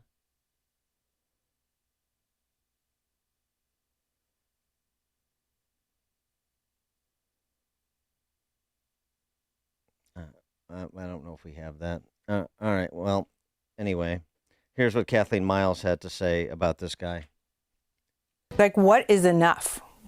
You know, what does someone have to do where they're going to be held accountable? Yeah, and there she's talking about is an individual who has repeatedly beat up women. In August of 2023, arrested for knocking a woman in the face as she walked down the Mag Mile, slammed his elbow into her face, leaving her bleeding from the nose and lips. He was arrested, but state decided not to hold him for a parole review. He's released ROR. Wasn't in prison for long. A record showed that he was released again on January of 2024, 4 months earlier than his original parole date. Last August, he was back at it. Frantic citizen flagged down officers near Chicago and Wells, was attacking people in the area, had just whipped a woman. As the citizen pointed him out, officers saw him punch another woman in the face. She ran off, and police never found her. They filed only a misdemeanor reckless conduct charge. His parole was revoked, and then he walked out the next day. 2 weeks later, 15-year-old girl walking with her mother in the 600 block of North Michigan when the same guy struck her on the right cheek with his elbow. The teen, 15-year-old girl, suffered a cut and abrasion on her face. And then officers quickly learned of the attack, arrested him. And he prosecuted again. And then back in 2022, he tugged a 30-year-old woman's backpack as she prepared to cross the street. And then she turned around. He punched her in the face, knocking her to the ground. Then he punched a 25-year-old woman in the jaw as she smoked near Wabash and Van Buren. Victim called 911, followed him to Wabash and Jackson, where she saw him reach into a 25-year-old woman's coat pocket, then punch her in the face 3 times. And so, I mean, it's just there's literally 8 cases in the last 3 years of this guy punching women in the face randomly and or to take their stuff on the streets of Chicago. Kathleen Miles being the latest. So if it's not a Venezuelan migrant opening fire in Canaryville, it's a repeat violent offender being, well, treated to opportunity after opportunity to prey on the residents or visitors to Chicago. So this is the sort of culture we're talking about when the discussion turns to additional resources and resources that come with a completely different attitude than the local civilian political leadership. For more on this, please be joined by John Malcolm, Vice President for the Institute for Constitutional Government and Director of the Meese Center and the Ed and Sherry Gilbertson Senior Legal Fellow at the Heritage Foundation. John, thanks for joining us. Appreciate it. Oh, it's my pleasure. Good to be with you. So you wrote a piece. You're a D.C. denizen. You wrote a piece for USA Today that we actually referenced the other day, saying that you welcomed the National Guard deployment to D.C. Now, I know the legalities are a little bit more complicated for cities not named D.C., but what has been the impact in D.C.? Because here's, just before I get to you, here's what J.B. Pritzker, our governor, told people in advance of any National Guard deployment or ICE surge this weekend. Third, as lawful citizens exercise their First Amendment rights, Trump and his team will be looking for any excuse to put active duty military on our streets, supposedly to protect ICE. We have reason to believe that the Trump administration has already begun staging the Texas National Guard for deployment in Illinois. I want to be very clear on this point, and I want to speak directly to the press right now. We know before anything has happened here that the Trump plan is to use any excuse to deploy armed military personnel to Chicago.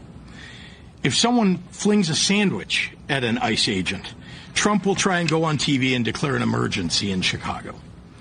I'm imploring everyone, if and when that happens, do not take the bait. Is that what your experience is in D.C., John? Is that what you've seen National Guardsmen and ICE agents trying to bait people into giving them a reason to arrest them? Yeah, I certainly haven't seen that. I work right around Union Station. There's a heavy National Guard presence there. There's no question that crime over the last slightly over 3 weeks, ever since this was put into effect, has dropped dramatically. There have been some shootings, but I'm not sure there have been any murders, and very, very few shootings at that. Lots and lots and lots of people arrested. Even the mayor, Muriel Bowser, who was the first objecting to this, has admitted that crime is down significantly and is now trying to find a way to work with the Trump administration to extend this deployment beyond the 30-day period called for by the Home Rule Act. And I think that will happen. And I think that ultimately the citizens, the residents of D.C., including myself, but particularly in places like Anacostia, where crime is 40% higher than the rest of the district, are going to end up being very grateful as gang members are arrested and illegal firearms being possessed by convicted felons are taken off of the streets. But we will see. But in the meantime, it's a lot safer being a resident of the district. And have there been sort of the typical sort of AstroTurf bought and paid for protests that we're accustomed to when Trump does something, which is basically anything that the left abhors, like enforce the rule of law? Well, it's hard to tell because in the district there are always those kinds of protests going on, including right outside the Heritage Foundation. Right. So it's hard to tell whether there's a marginal increase or not. But certainly we saw what happened in Los Angeles when ICE agents were called out to do an immigration enforcement effort. They were attacked. Businesses and cars were torched, and the local police proved themselves to be either unable or unwilling to assist. And that's obviously what Donald Trump is preparing for, is at least a possibility in Chicago. Governor Pritzker obviously has no interest in having law enforcement there. Illinois is a sanctuary state. Other governors like Jeff Landry in New Orleans are actually welcoming this sort of effort. So there are some articles that suggest that perhaps there will be a deployment in New Orleans before there's one in Chicago, but I guess we'll see. Yeah, and the change in attitude by the mayor there, Bowser. I mean, what's driving that? I want to take the rationale in the light most favorable to her and just say, well, she's seeing what's working, and she obviously wants to go along with what's working because she wants her city to be safer. But I feel Pollyannish in believing that about one of these big city mayors. Well, it's hard to tell. So there's an article out in today's Washington Post that the president is working with the House and Senate to try to pass a crime reform bill that will have a dramatic impact on how crime is prosecuted and judges are appointed in the district.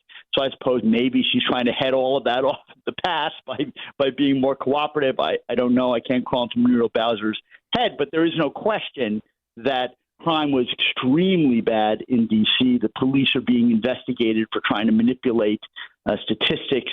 It seems as if that is certainly being borne out. And even people like the police union chief, Greg Pemberton, is saying, look, they've been doing things like taking carjackings and writing them down to car theft. They've been taking things like armed robbery and marking it down to assault to try to lower the violent crime statistics.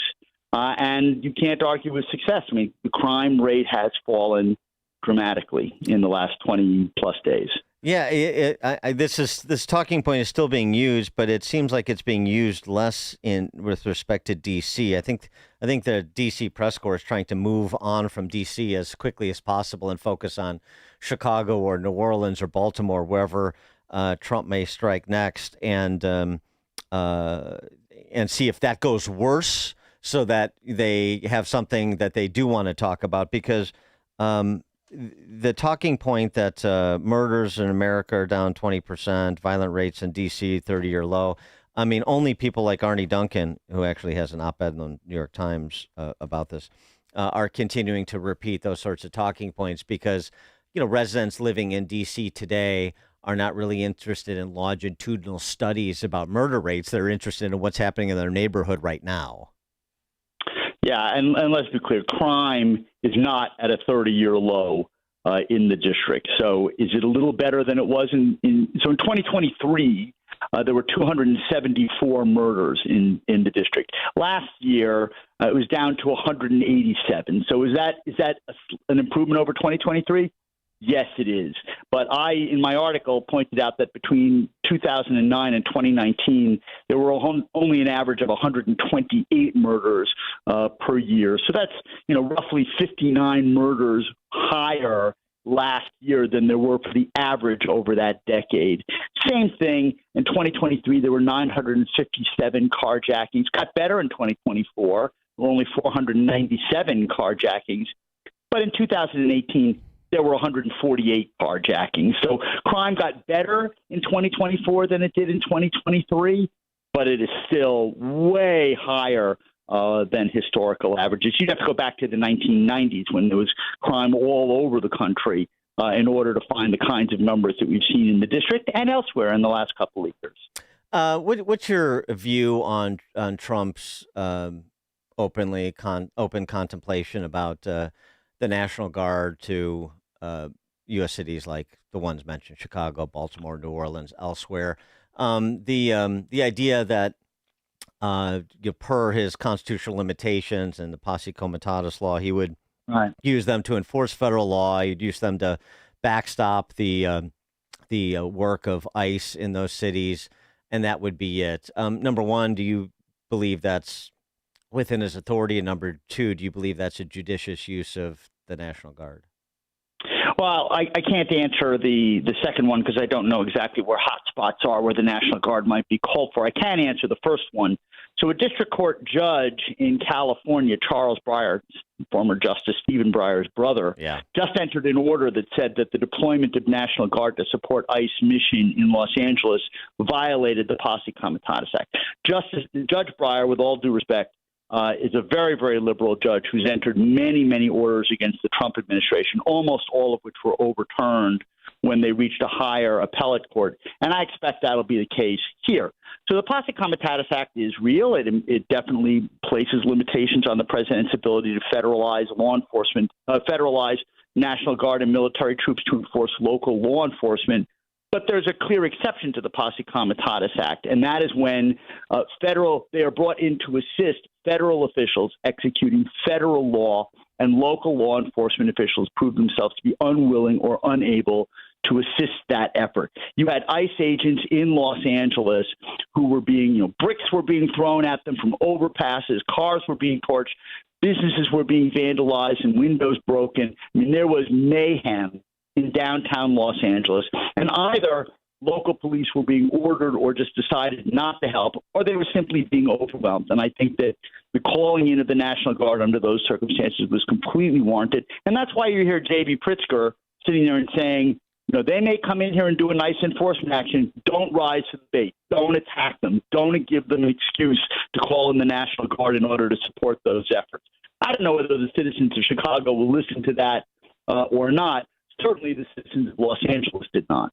Yeah, well, in addition to that, you had Brandon Johnson, the mayor, issue an executive order saying that any federal law enforcement in Chicago will have to comply with City of Chicago policing rules and procedures. Well, of course, that's silly, but it just gives it. And in addition to us being a sanctuary city and a sanctuary state, so I mean, in terms of the exception to Posse Comitatus, it's already present there because the local political leadership has declared we will not cooperate, we will not participate in your enforcement of federal laws. Now, they would say, well, we're not going to interfere, but lack of participation, sort of. The lack of assistance is arguably an impediment to enforcing federal law here. Well, somebody should point out to the mayor that there's something in the Constitution called the Supremacy Clause, exactly. And that federal law trumps local laws in that respect. And it's true that under the anti-commandeering principle, that state officials don't have to help federal officials in the execution of federal law. But these are still human beings who are being assaulted. And that is, you do require local law enforcement officials to enforce local laws like preventing federal officials from being attacked by Chicago residents. And if they are not doing that, then the president is well within his rights, in my opinion, to call in military personnel, specifically the National Guard, in order to protect ICE agents who are executing federal law. The other thing that Pritzker has said is that their presence here will interfere with local law enforcement and local law enforcement carrying out their duties. Is that the experience in D.C., that the National Guard is preventing the D.C. police from carrying out their duties? Well, here the D.C. police are cooperating, and not only that, but you're having some National Guard people, for instance, being deployed to keep order in low-crime areas, and that is freeing up metropolitan police officials to be able to go into high-crime areas where they are needed so that they can engage in effective law enforcement operations. Something tells me that Chicago also has hotspot areas where a more police deployment would be helpful, and getting some assistance in low crime areas from federal law enforcement officers or even the National Guard would be a helpful thing. But that's the kind of thing you would expect. The sky's going to fall if federal officials come in. You would expect to hear from people, officials who don't want the National Guard deployed. John Malcolm is Vice President for the Institute for Constitutional Government, Director of the Meese Center, and the Ed and Sherry Gilbertson Senior Legal Fellow at the Heritage Foundation. John, thanks for joining us. Appreciate it. Thanks for having me on. And John Malcolm, join us on the Turnkey.pro answer line. Stories of the day, then talk about them right here on Chicago's Morning Answer on AM 560. The Answer. Virago is fending off viruses and making America healthy again. Hi, my name is Dr. Michael Huber. I'm one of the co-founders of Virago, the immune enhancement cocktail. Here are some of the testimonials of Virago users. Hello.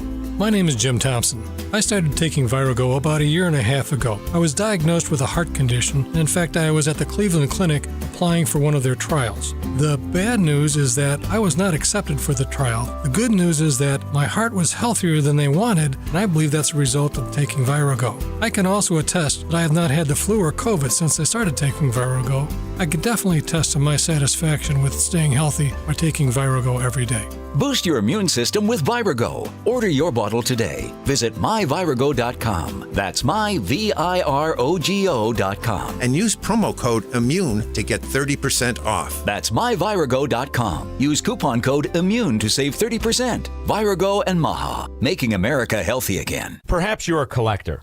Or perhaps all of a sudden you have a collection. Maybe it's an inheritance. How do you know what it's worth? This is Sean Thompson for Donley Auction. The market for antiques and collectibles is changing all the time. What is your collection worth right now? Well, I've got an easy way to find out. It's simple. You contact Donley Auctions with their worldwide audience of live and in-person auctions. They have a good idea of how to tell you exactly what it's worth at exactly right now. They're ready to put top dollar in your pocket. The bigger the collection, the better. Go to DonleyAuctions.com and get the info on all things that they buy and sell to have an idea of exactly what Donley does and how much they need your collection. They have so many buyers, it's a great time to sell. Just simply make a phone call. Donley has traveled all over the country to pick up collections. Just call and talk to the people at Donley Auctions at 815-923-7000. Donley Auctions is your trusted partner in turning your collections into cash. DonleyAuctions.com. You hear that? That's the sound of your business losing money. Legacy phone systems weren't built for today's teams. OpenPhone gives your business a smarter way to stay connected. OpenPhone lets you manage calls, texts, voicemail, and contacts all in one place so that you and your team can deliver a seamless customer experience from ring to... Need to take calls on the go? OpenPhone automatically transcribes, summarizes, and highlights next steps from every call, so you never miss a detail. Need insight into what closes a sale? With OpenPhone's AI call tags, you can instantly spot key topics like objections or pricing questions, and use those insights to coach your team and level up every customer interaction. And yes, you can bring your existing number with you for free. Keep your team in sync and your customers happy with OpenPhone. OpenPhone. No missed calls, no missed customers. Try OpenPhone for free at openphone.com/try and get 20% off your first 6 months. That's openphone.com/try. openphone.com/TRY. AM 560. The Answer.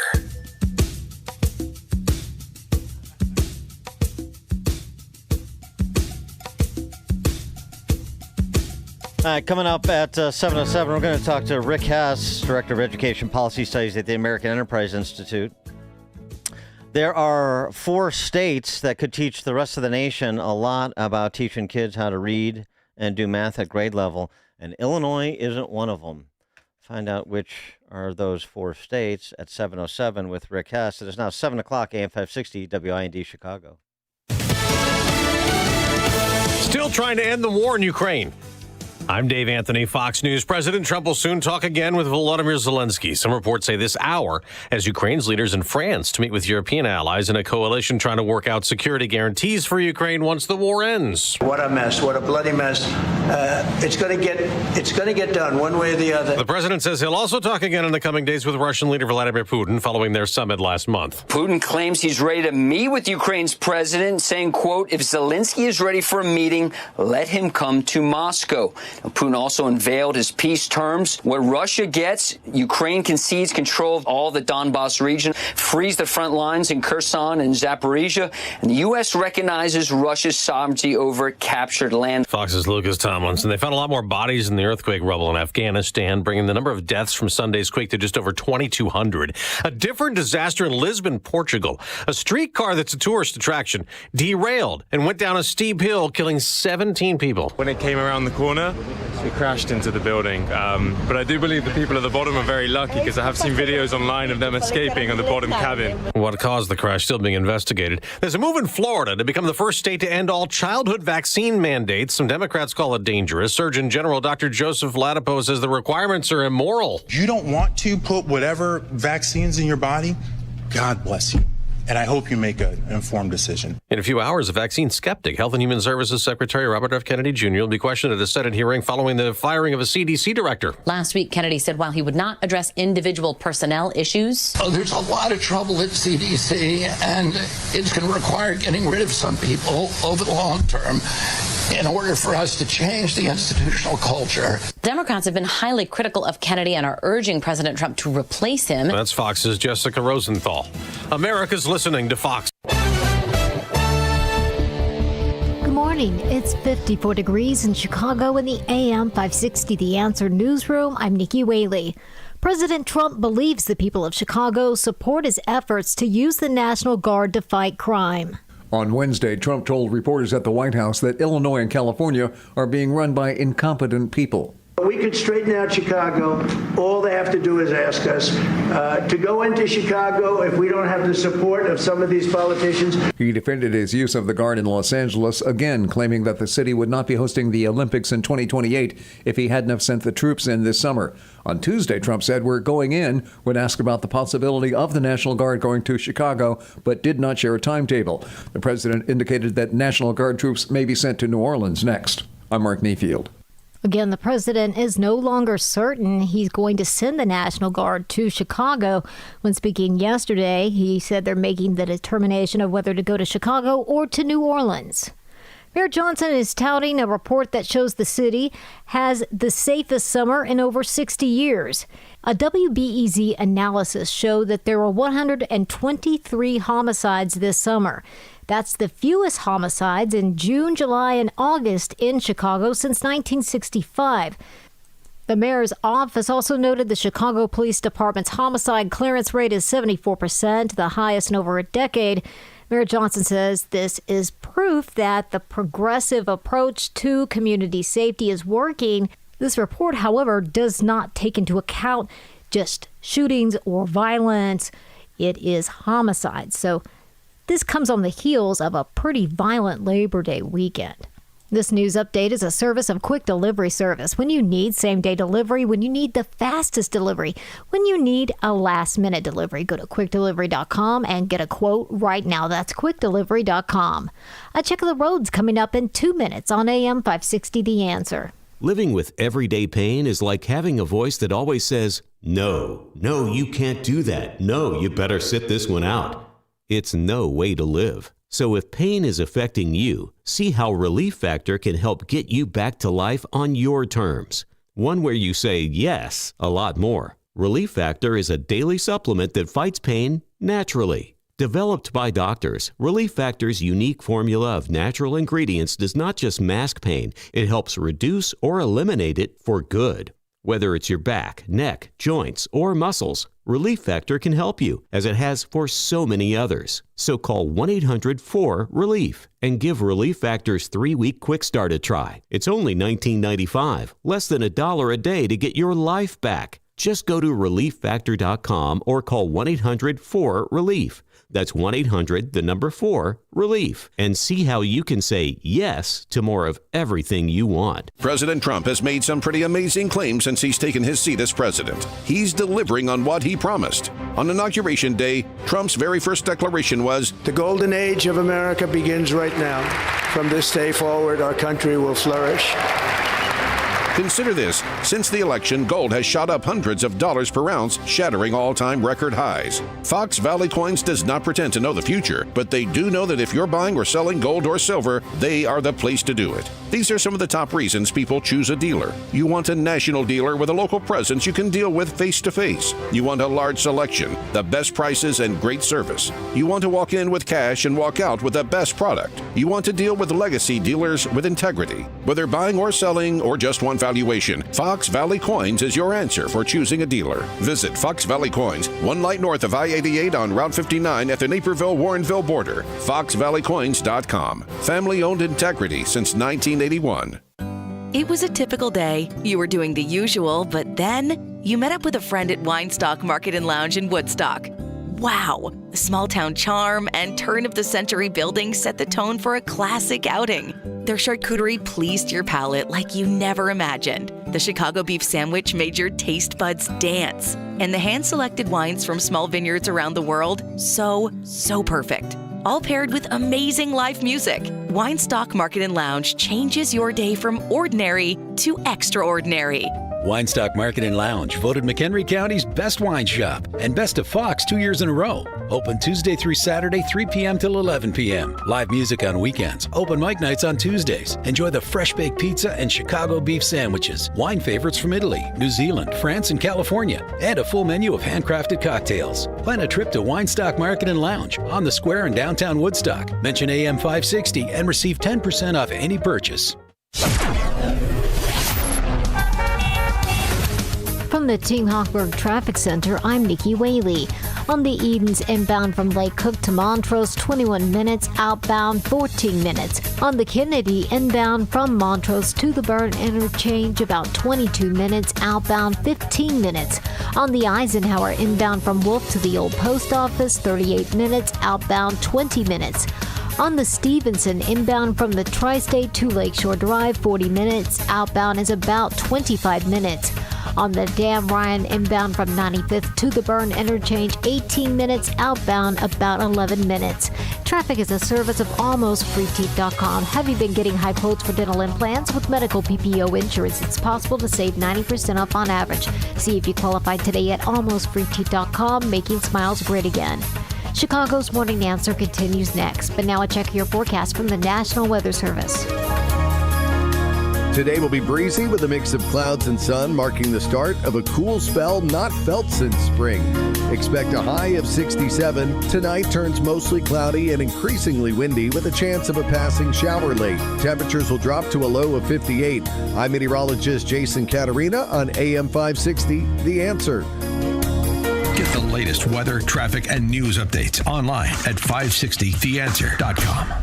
This hourly segment is brought to you by Forever Remodeling. Stress-free and high-quality remodeling. View their stunning transformations online at the number 4everremodeling.com. Now, from the Signature Bank Studios, this is Chicago's Morning Answer with Dan Proft on AM 560. The Answer.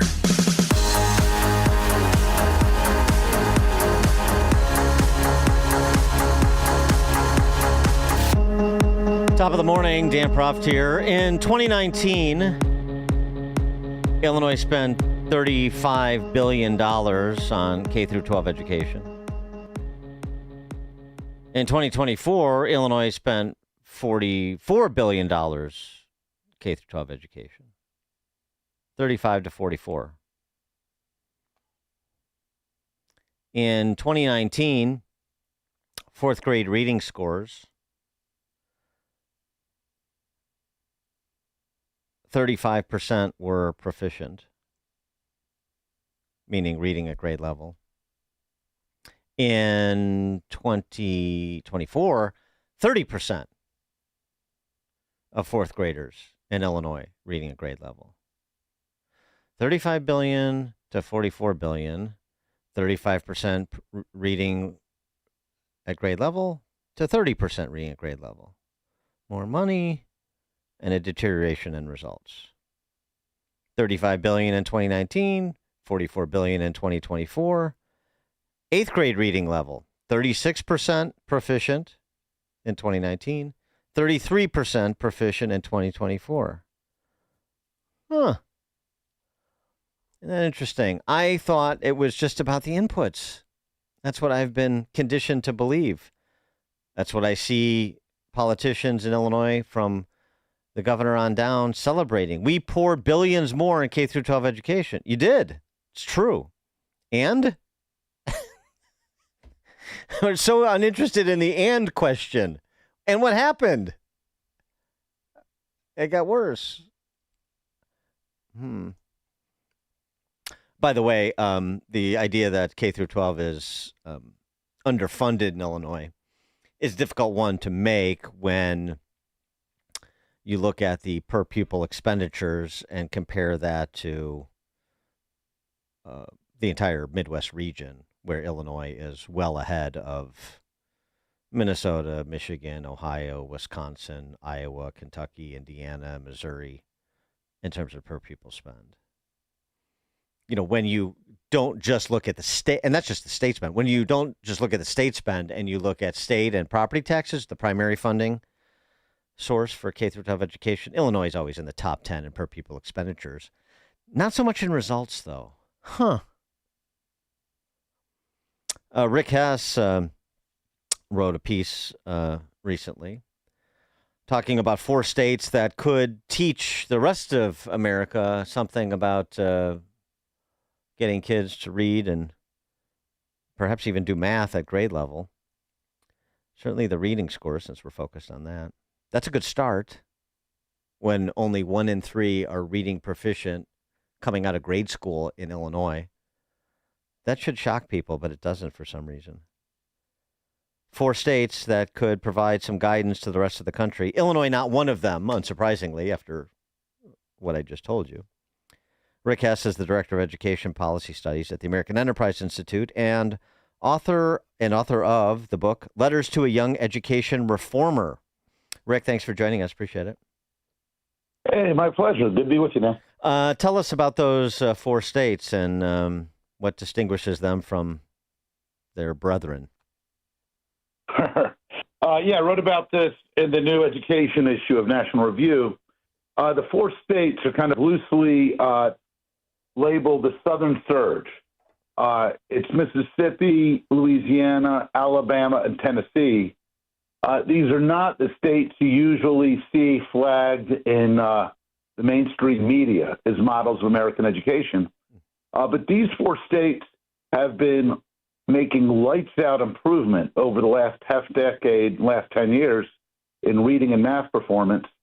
And strikingly, to your point, they have done it while spending, Illinois, for instance, spends about $22,000 per year per student in public schools. These states are only spending a little over half of that.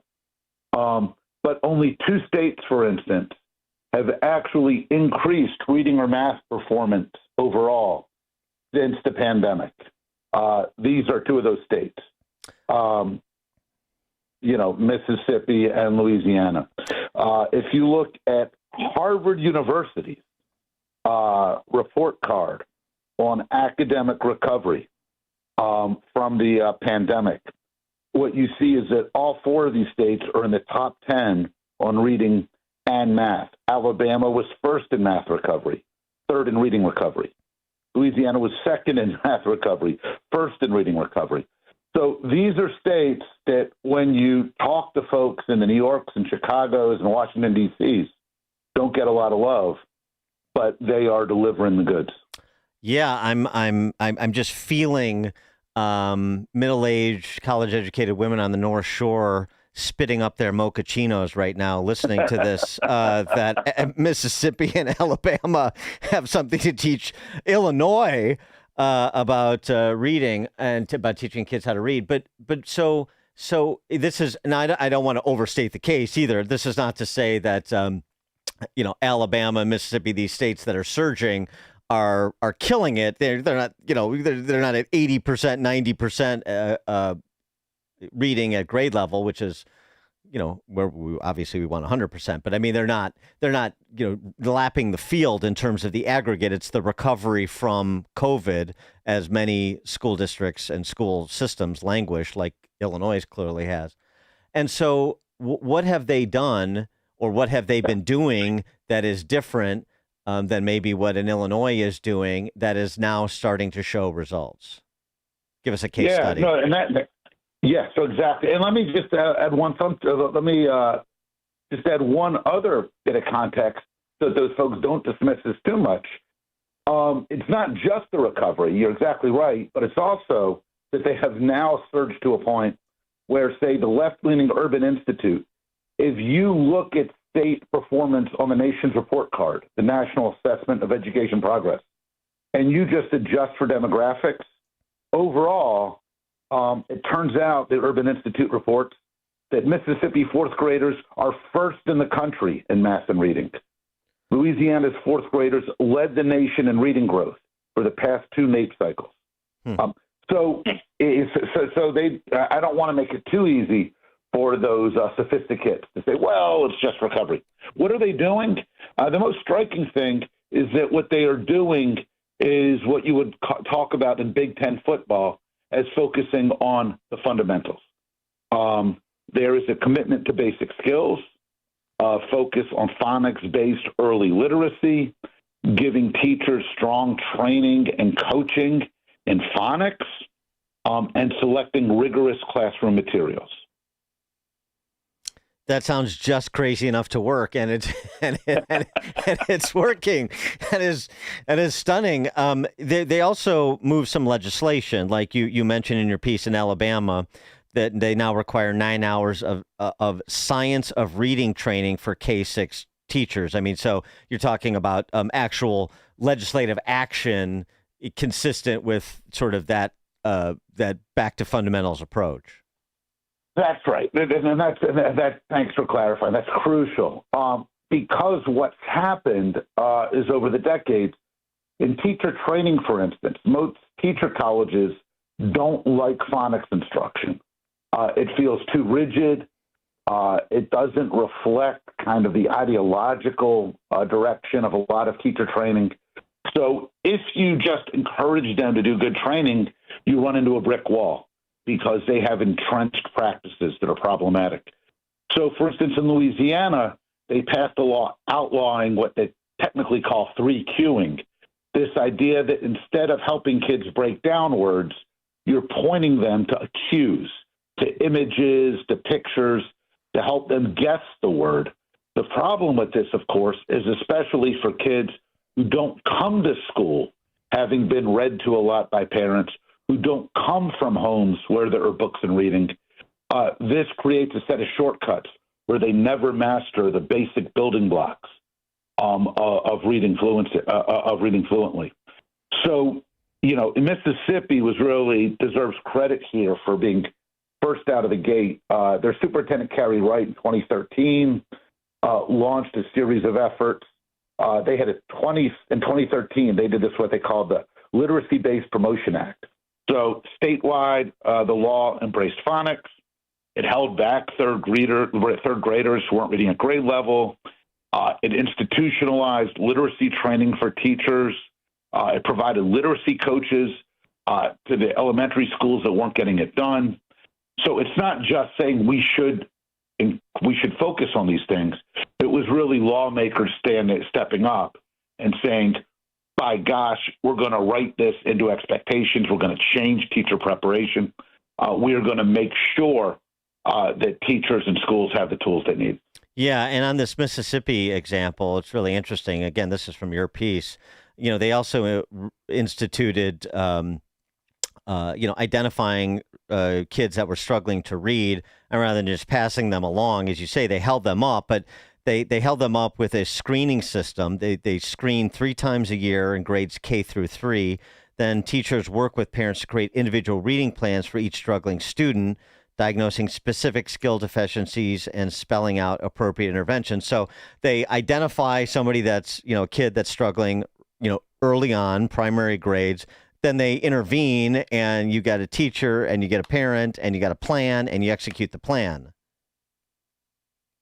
Exactly. And part of the problem here is that a lot of the, education experts, a lot of, affluent policymakers, they say, well, wait a minute, my kids already know how to break down words.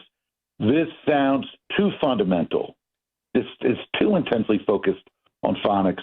And what this kind of mindset tends to miss, of course, is, if you are reading to your child every night, if your kid is in a home surrounded by books, it is true that they are very likely going to pick up a lot of this stuff by the time they're in first grade. On the other hand, for the majority of children who are not in those environments, who aren't getting read to, who don't have books in the home, it's incredibly important that we actually provide this kind of scaffolding, these basic skills, this kind of direction. And what's happened is all of those sophisticates in schools of education and on left-leaning boards of education just have lost sight of that over the decades. And so what you're seeing here is a huge correction, leaning into the things that kids need if we're going to give them a chance to succeed. And the other thing you write about, too, I don't just want to focus on the kids because you want motivated, enthusiastic teachers. So many leave the profession because they can't do what they got into teaching to do. And you make the point that teachers in these states that are part of the Southern Surge, as you describe it, are actually happier and more energized about their work as well because, they can actually achieve some results here. Yeah. Right. Nothing is more frustrating as a professional than to go into an environment where it feels like nothing is working. And if you're teaching a kid and the last couple of years they didn't get what they needed to become literate or numerate, and suddenly you're having a lot of people yell at you to get them where they need to be, that's an incredibly frustrating place to be as a teacher. So in these states, for instance, Louisiana over the last 3 years has reduced its unfilled teacher vacancies from 2,500 to less than 1,000. People want to teach in this environment. There's a notion sometimes in the NPRs, the New York Timeses of the world, that teachers don't like phonics. Well, what they're finding in these states is that when you give teachers clear, strong training in how to teach phonics, when it's introduced to them in teacher training and when they get coaching on it, they like it because we all like being good at our jobs. And if teachers see that these techniques are really helping kids read, that's incredibly rewarding. And then Louisiana in particular has taken one more step. State Superintendent Cade Brumley has launched something called a Let Teachers Teach initiative, where they convened a couple dozen veteran teachers from across the state, and they said, what are the things that are getting in your way? And so this is everything from failure to insist on discipline for kids, to unnecessary, trainings for credentialing purposes, to cell phone intrusions. And so what they've done is they've made it a real point of pride to work down the items that teachers are flagging and say, what can we do as policymakers to create schools where you folks feel like you can do your best work each day? Meanwhile, Rick, in Chicago, the Chicago Teachers Union has announced they're joining a nationwide boycott against Target because they dropped their DEI programs. So there you go. A tale of two approaches. Boy. Rick Hess, Director of Education Policy Studies at the American Enterprise Institute, author of the book, Letters to a Young Education Reformer. Rick, thanks as always. Hey, my pleasure. Good to be with you. Good to be with you. And Rick joins us on the Turnkey.pro answer line. It's news, opinion, insight. This is Chicago's Morning Answer. on AM 560. The Answer. Perhaps you're a collector, or perhaps all of a sudden you have a collection. Maybe it's an inheritance. How do you know what it's worth? This is Sean Thompson for Donley Auction. The market for antiques and collectibles is changing all the time. What is your collection worth right now? Well, I've got an easy way to find out. It's simple. You contact Donley Auctions with their worldwide audience of live and in-person auctions. They have a good idea of how to tell you exactly what it's worth at exactly right now. They're ready to put top dollar in your pocket. The bigger the collection, the better. Go to DonleyAuctions.com and get the info on all things that they buy and sell to have an idea of exactly what Donley does and how much they need your collection. They have so many buyers, it's a great time to sell. Just simply make a phone call. Donley has traveled all over the country to pick up collections. Just call and talk to the people at Donley Auctions at 815-923-7000.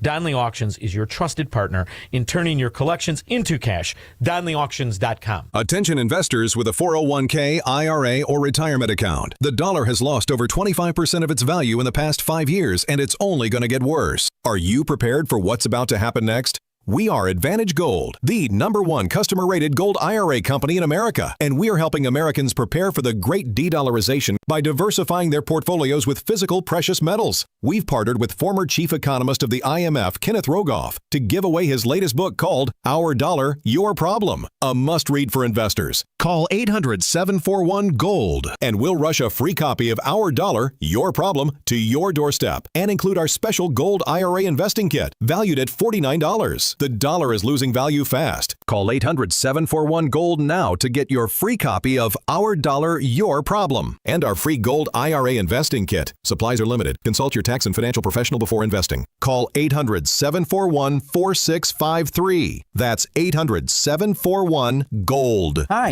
I'm Ken Mariotti, owner of Woodland Windows and Doors, a third-generation family-owned business since 1969.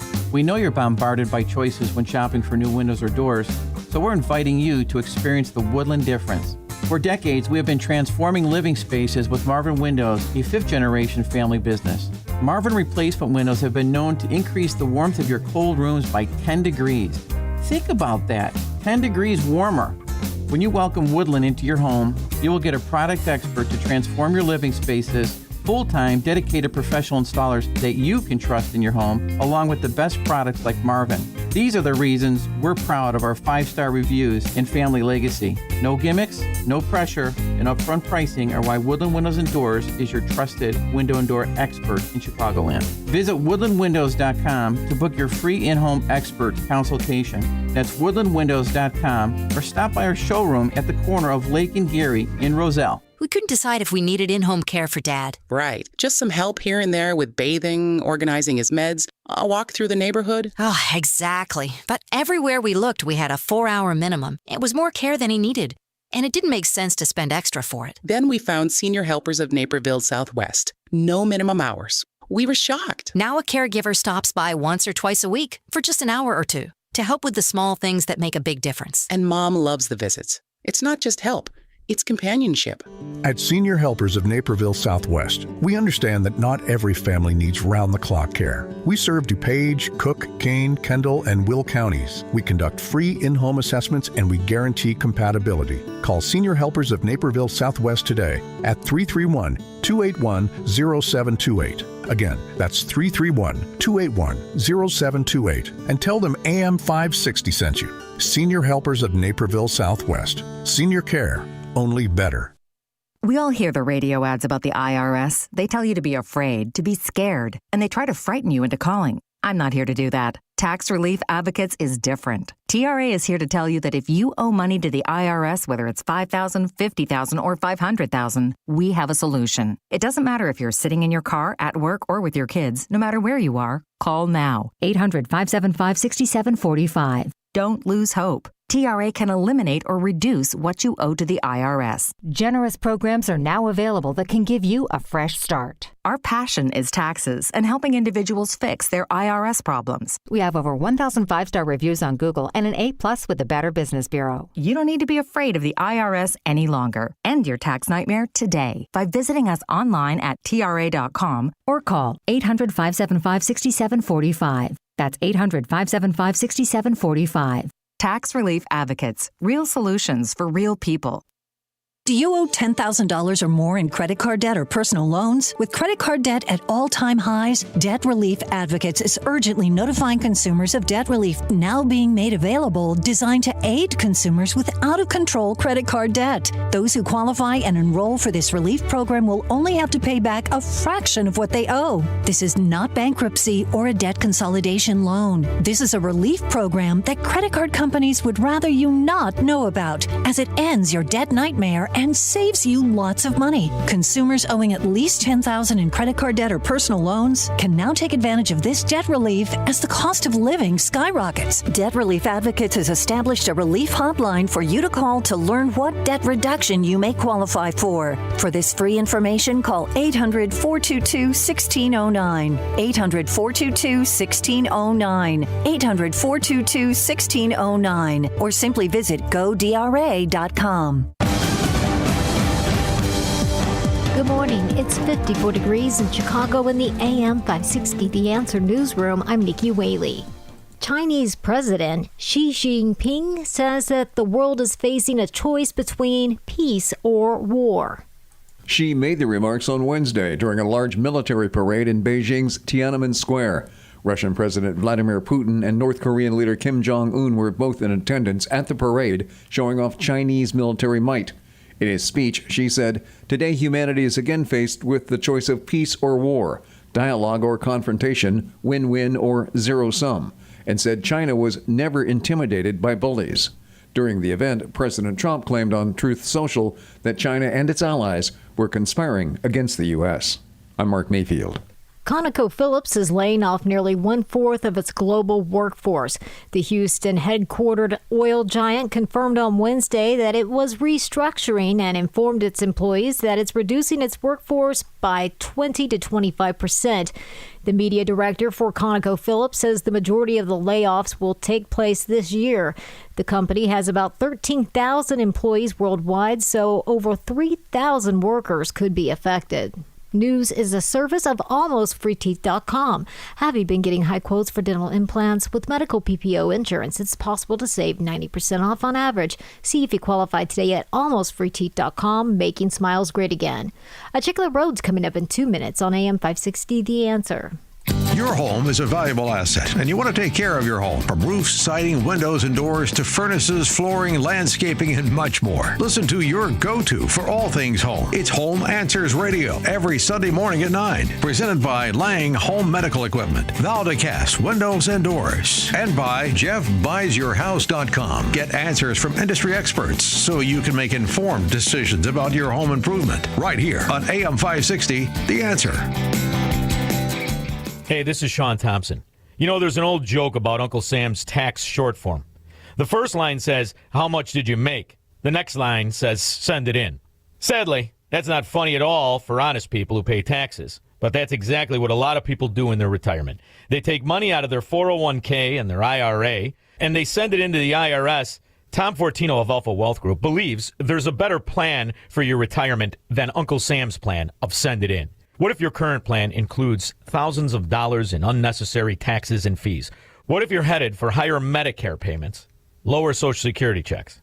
What if the savings you may realize allows you to retire even earlier? Wouldn't you want to know all of that right now? Call Tom Fortino and the team at Alpha Wealth Group and find out today. Call 630-864-6711. The number again, 630-864-6711. You can also visit alphawealthgroup.com to schedule your no-obligation consultation. Honey, I can't deal with this kitchen anymore. It's cramped and everything is outdated. I know, but it makes no sense to move.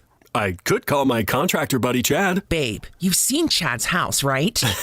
Yeah, good point. Plus, he showed up late for his own wedding. Let's get someone who's reliable. How about Forever Remodeling? They have a team of interior designers, master installers, and project managers all under one roof. Their reviews on Google look amazing, and homeowners post a ton of pictures of their work. It looks like they even offer 3D rendering of their projects. Just like my TV design shows. Exactly. Plus, AM 560 listeners get a free in-home design consultation. From kitchens to bathrooms, basements to whole homes, the design build team at Forever Remodeling takes the stress out of remodeling. They're done on time and guaranteed to match your vision. Visit them online at foreverremodeling.com. That's the number 4everremodeling.com. Forever Remodeling, stress-free and high-quality remodeling. Viking, dedicated to creating travel experiences for the thinking person, with programs designed for cultural enrichment on board and on shore. Discover more at Viking.com.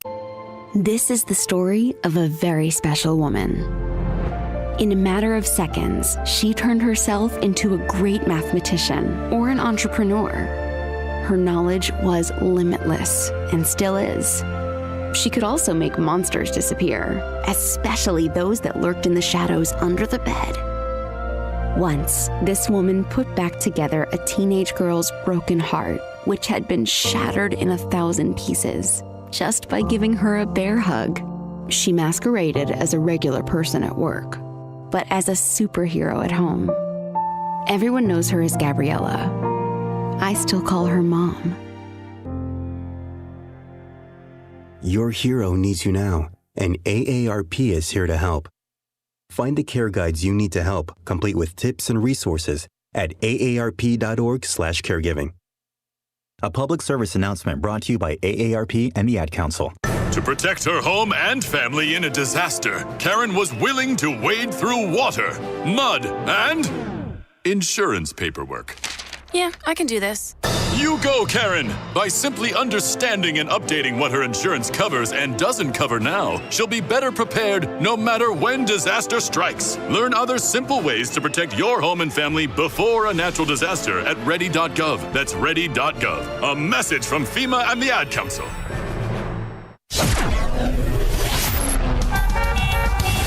From the Ting Hawk Road Traffic Center, I'm Nikki Whaley. On the Edens inbound from Lake Cook to Montrose, 21 minutes. Outbound, 14 minutes. On the Kennedy inbound from Montrose to the Burn Interchange, about 22 minutes. Outbound, 15 minutes.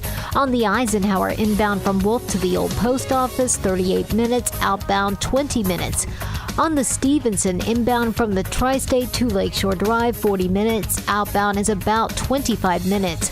On the Dan Ryan inbound from 95th to the Burn Interchange, 18 minutes. Outbound, about 11 minutes.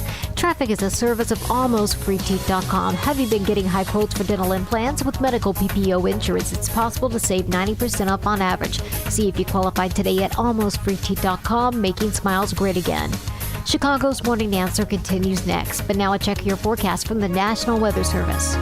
Today will be breezy with a mix of clouds and sun, marking the start of a cool spell not felt since spring.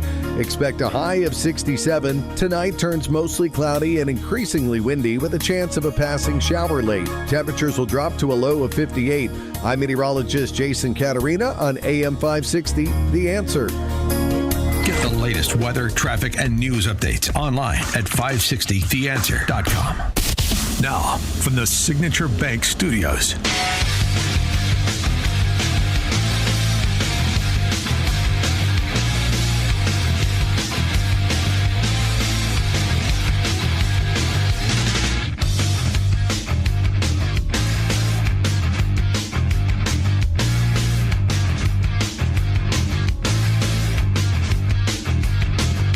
Top of the morning, Dan Proft here. We talked about this recently. Concerns about some of these leftist groups that are eco-supremacist in orientation, trying to influence the judiciary. The Climate Judiciary Project is one such organization. The Environmental Law Institute, another. Offer a curriculum that's been used to educate, quotation marks, scare quotes, nearly 2,000 judges on the impact of climate change. In a letter that the House Judiciary Committee sent to these organizations upon launching an investigation, CJP's efforts, Climate Judiciary Project, have, quote, appear to have the underlying goal of predisposing federal and state judges in favor of plaintiffs alleging injuries from the manufacturing, marketing, or sale of fossil fuel products, quote unquote. That was a letter that was sent to the president of the Environmental Law Institute. And there are examples that have been provided in reporting by the Daily Caller that I'm referencing here that speak to such judges that, may be oriented that way to begin with, and certainly encouraged by the sort of activism, ex parte activism going on with these organizations and having federal judges as their targets. The other part of this, with respect to these judges, is that some of them that were sort of brandishing their affiliation as a credential, or perhaps this was mutually beneficial, and also allowing these organizations to use their names to further their agenda. Well, now they scrubbed their names from these organizations. So if there was nothing nefarious or even something that would give the appearance of impropriety afoot here, then why would the judges now under scrutiny seek to publicly disassociate from these organizations? For more on some of this climate lawfare that is afoot, pleased to be joined by Jason Isaac, CEO and founder of American Energy Institute and former Texas state rep. Jason, thanks for joining us. Appreciate it. It's great to be on. I don't think the Environmental Law Institute is going to invite me to any office parties anytime soon. We broke the research on this, really published a report last year exposing all this and using publicly available data to do it. And you're right, now they're scrubbing websites because they've had a bad 12 months because we've shined a light on the cockroaches, if you will, and they're running scared, really exposing the nefarious actions that they're taking, trying to taint judges around the world. I raised this issue to an energy analyst at the American Enterprise Institute, and he was sort of lukewarm about it. And he said, well, it may have an impact, but the reality is that most of these sort of silly lawsuits filed against fossil fuel companies for all the alleged damage they did trying to bankrupt them, which is climate lawfare. They're not going anywhere. They're being dismissed. So how much impact really are these activist groups having with federal judges? Well, I would say it's significant because, yes, five or six cases have been dismissed this year, the latest being Charleston, South Carolina, but there are still over 24 cases playing out where you have these municipalities. It could be a city, a county, some sort of subdivision of the state, or actually a state suing companies like Exxon, the American Petroleum Institute, and other large oil and gas companies, like in Hawaii. This is still happening in Hawaii, and the Chief Justice of the Supreme Court, who's overseeing the case in Hawaii, has participated in Environmental Law Institute events. He has endorsed the Climate Judiciary Project, refuses to recuse himself, and so he's like the one judge that we know that's attended these because he's made public comments about doing so. And so you really just need one case to be, I guess, unsuccessful in the eyes of humanity, but successful for the plaintiff's bar, these trial lawyers that are suing these companies. You need one case to go through, and it really sets a precedent. Even if it's gone through on appeal, the dominoes could start falling, and it would drive up the cost of energy massively with some of these, multi-billion-dollar settlements. Oregon seeking damages that exceeds their annual state budget. You just have cases like that where if one of them progresses, it's going to set a bad precedent. Yeah, so you have, and of course you have leftist state attorneys general who are looking at the fossil fuel industry the way that they looked at the tobacco industry a generation ago. Yeah, it's the same thing.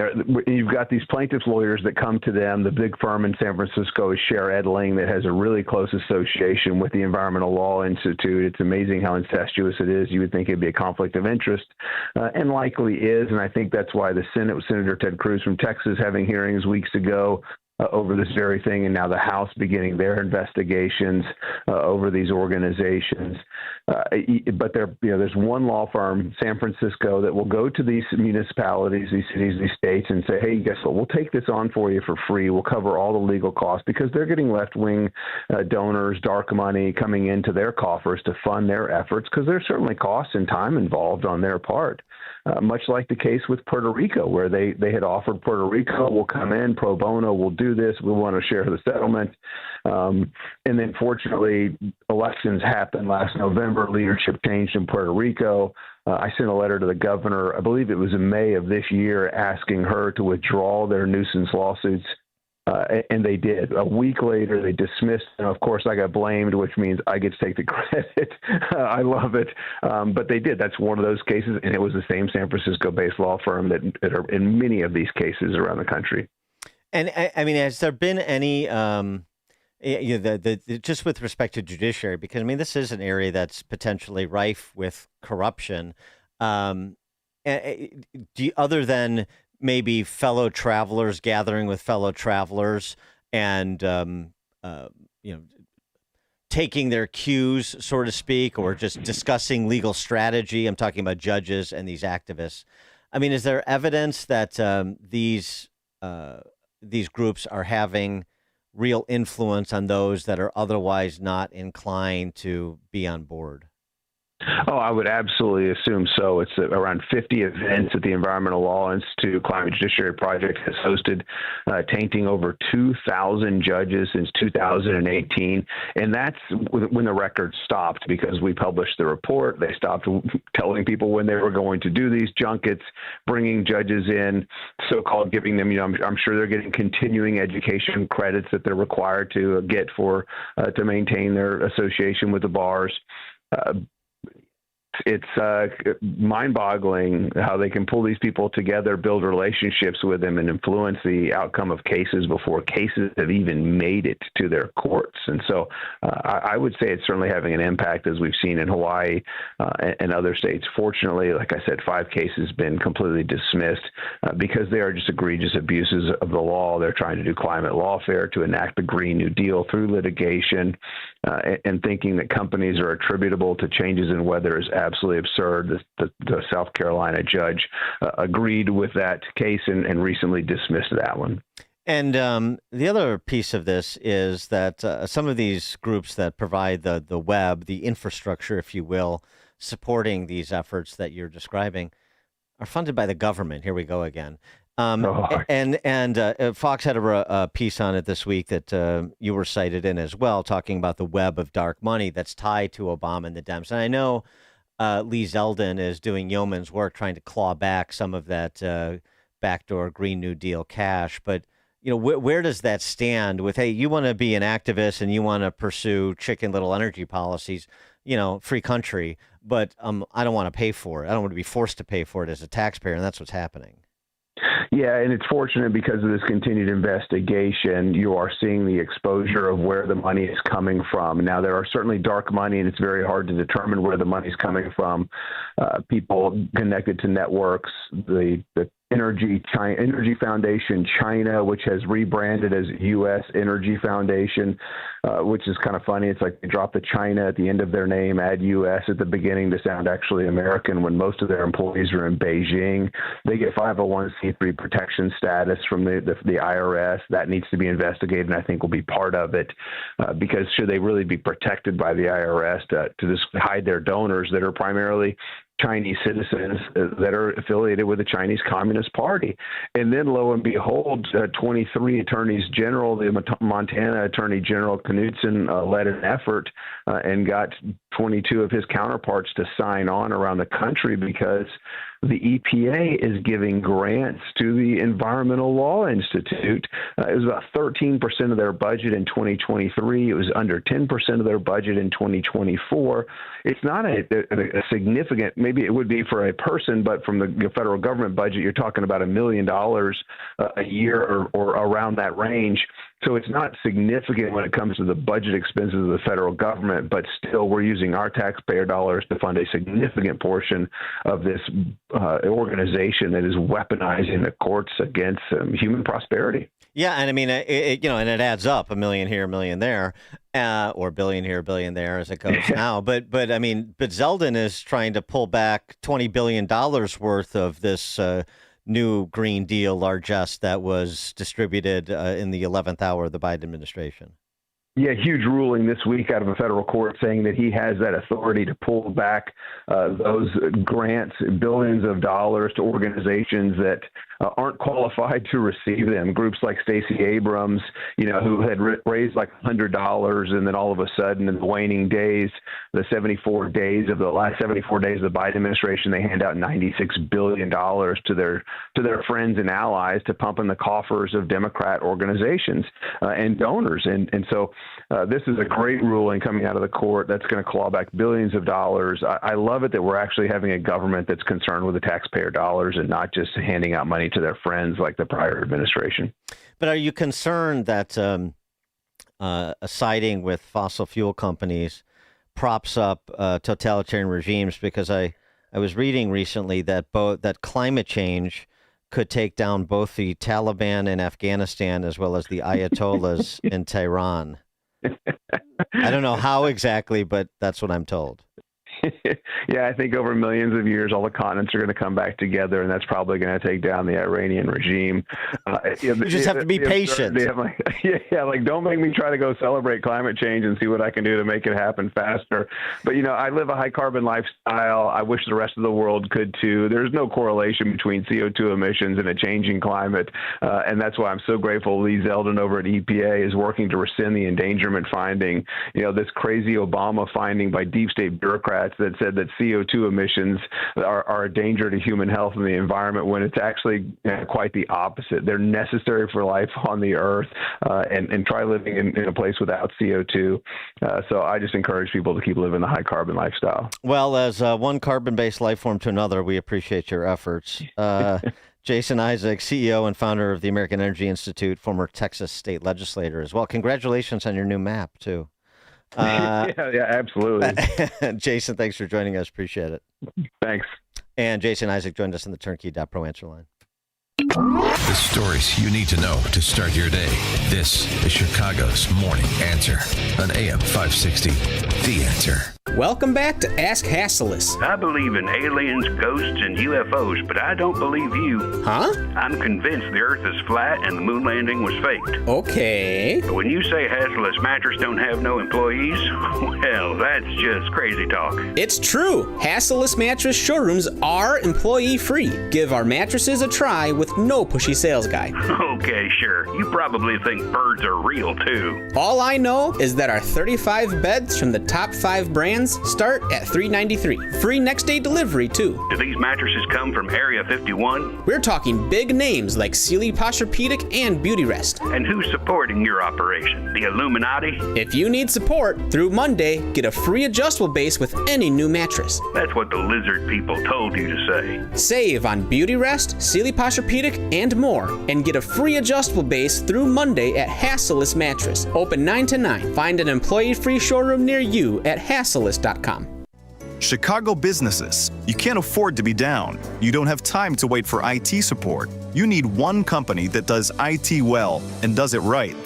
Meet Access One, your local Chicagoland IT experts. Access One has been powering Chicago businesses with secure, reliable IT solutions for over 30 years from our headquarters right here in the West Loop. Whether it's VoIP phones, dedicated internet, managed cybersecurity, cloud backups, or 24/7 support, Access One is here for you. Chicago owned, Chicago run, and serving thousands of companies from Naperville to the North Shore. Access One is the trusted IT partner for law firms, clinics, tech startups, to manufacturers. Rated top 5% in customer satisfaction and a Better Business Bureau A+ rated business. Access One is your one vendor for everything tech. Let's talk. Call 800-804-8333 or visit accessoneInc.com. That's accessoneInc.com. Tech made personal, locally.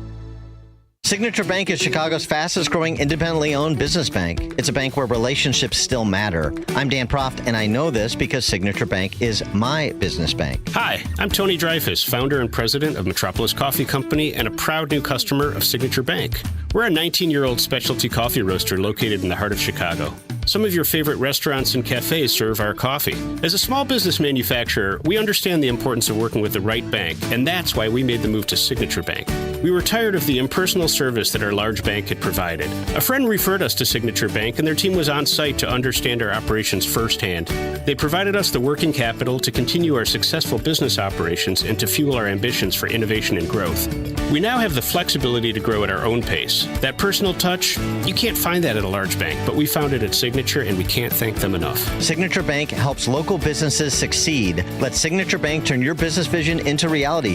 Visit signaturebank.bank. Member FDIC, equal housing lender. Don't miss In Grace with Pastor Jim Scudder Jr. Now heard on Sunday mornings at 7:30. Tune in and find hope as Jim Scudder explores God's Word and His world each Sunday morning right here on AM 560. The Answer. Is cremation an option you're considering for you or your loved one? At Catholic cemeteries, we offer sacred, permanent places of rest where loved ones can be remembered, prayed for, and visited for generations. Too often, cremated remains are brought home, only to end up in closets, basements, or forgotten on shelves. Memorialization is forever. Honor their life. Preserve your legacy. Visit us today at CatholicCemeteryChicago.org to schedule a free consultation or call 708-236-5490. Take the journey of living a happy, successful, and meaningful life through God. Listen to It's Time with Dan Lights, Sunday mornings at 9 on our sister station, AM 1160. Hope for your life. AM 560, The Answer.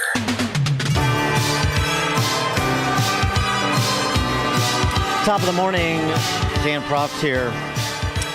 Remember when J.D. Vance lectured Keir Starmer, two-tier Keir, the UK PM, about free speech? Oh, we're free speech. We're very much free speech. It happened again when he visited with Trump in the context of negotiating the framework for a trade deal between the U.S. and the UK. We're free speech, except when it comes to, children's safety. Well, we've got myriad instances where that is simply not true, and UK has completely lost the plot. The latest example being Graham Linehan, who is a comedian. He's arrested at Heathrow. 5 officers for tweets posting on X. One of the posts, if a trans-identified male is in a female-only space, he is committing a violent, abusive act. Make a scene, call the cops, and if all fails, punch him in the balls. He's a comedian. He's obviously making a joke. Yeah, punch him in the balls. Trans-identified male. He wrote about this on Substack during the police interview following his arrest. I explained that the punch tweet was a serious point made with the joke, the height difference between men and women, and certainly not a call to violence.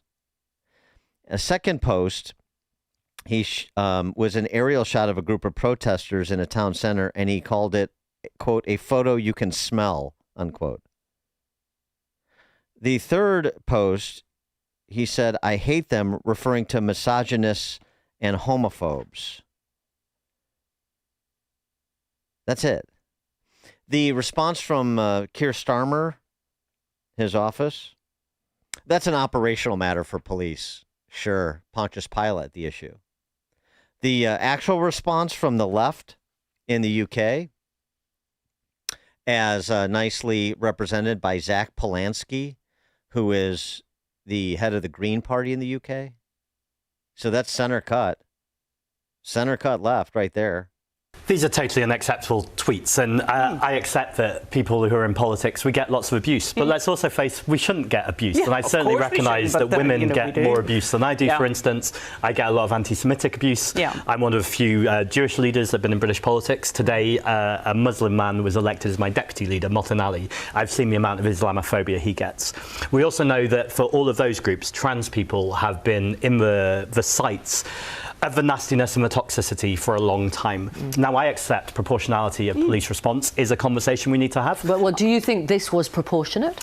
I think it was proportionate to arrest him. I think there's a pattern here. 5 armed police officers turning up. Well, that's the bit that I don't understand why they were armed. And again, I'd need to hear about the police response. And why there were 5, presumably. For sure. Oh, he should have been arrested for making a joke about trans people. Oh, of course he should have been arrested. But police officers with guns? I don't know why they needed the guns. Well, why would anybody ever need a gun, especially police? And 5 of them? Well, right. So it's the amount of the police and the fact that they were armed. That's the only issue. Taking him into custody for those social media posts I just shared. That, well, of course, because that made somebody feel less than. That was uncomfortable. That's transphobia, which is a crime, as we so define it. Which is to say, if I'm offended by something that you said and I'm identify as trans, then I can have the police come for you. I mean, the UK is living down to what one of its great authors wrote so much about, which is a totalitarian dystopia. I'm talking about Orwell, of course. We'll try to get to more of this in the 8 o'clock hour because Malcolm Gladwell has had an about face on this trans issue. It's very interesting. It is now 8 o'clock, AM 560, WIND, Chicago. Making him defend his Make America Healthy Again agenda. I'm Dave Anthony, Fox News. Robert F. Kennedy Jr., the Health and Human Services Secretary, will testify at a Senate hearing next hour as Democrats call for him to be replaced over the controversial firing of the CDC director and other HHS restructuring and policy changes they claim put Americans' health at risk. Secretary Kennedy's been preparing all week. I have never seen him more fired up. I'm very excited about this hearing. That's White House advisor Kelly Means telling Fox the CDC does need reform after failures from COVID response to controlling diseases. Now, Kennedy could also face questions over his vaccine skepticism as Florida takes steps he might support. State Surgeon General Dr. Joseph Ladapo says they want to end childhood vaccine requirements, including the mandates to attend schools. Every last one of them is wrong and drips with disdain and slavery. Some Florida Democrats call ending the mandates dangerous. The American Medical Association says it would undermine decades of public health progress. Special U.S. Envoy Steve Witkoff is in France meeting with European allies working on security guarantees for Ukraine once the war with Russia ends. Ukraine's President Volodymyr Zelensky is also there and is supposed to have a phone call this morning with President Trump. Weeks after President Trump's Alaska summit with Russian President Vladimir Putin and a follow-up meeting with Ukrainian President Volodymyr Zelensky last month, no meeting between the two warring leaders is scheduled. And it's just going on and on. It's one's defense, one's offense. The offense moves a little bit, just a little bit. You take a look. They move inches. President Trump expressed frustration at the war as he met with Poland's newly elected president. That's Fox's Jared Halpern at the White House. A disaster is getting worse in Afghanistan. It's up to more than 2,200 dead, and in Sunday's earthquake, a lot of areas cut off by landslides and rockfall. America's listening. Good morning. It's 55 degrees in Chicago in the AM 560 The Answer newsroom. I'm Nikki Whaley. President Trump is no longer certain he's going to send the National Guard to Chicago. Speaking yesterday, the president says they're still deciding. So we're making a determination now. Do we go to Chicago or do we go to a place like New Orleans, where we have a great governor, Jeff Landry, who wants us to come in? His comments come a day after he said he was sending federal troops to Chicago, but didn't specify when.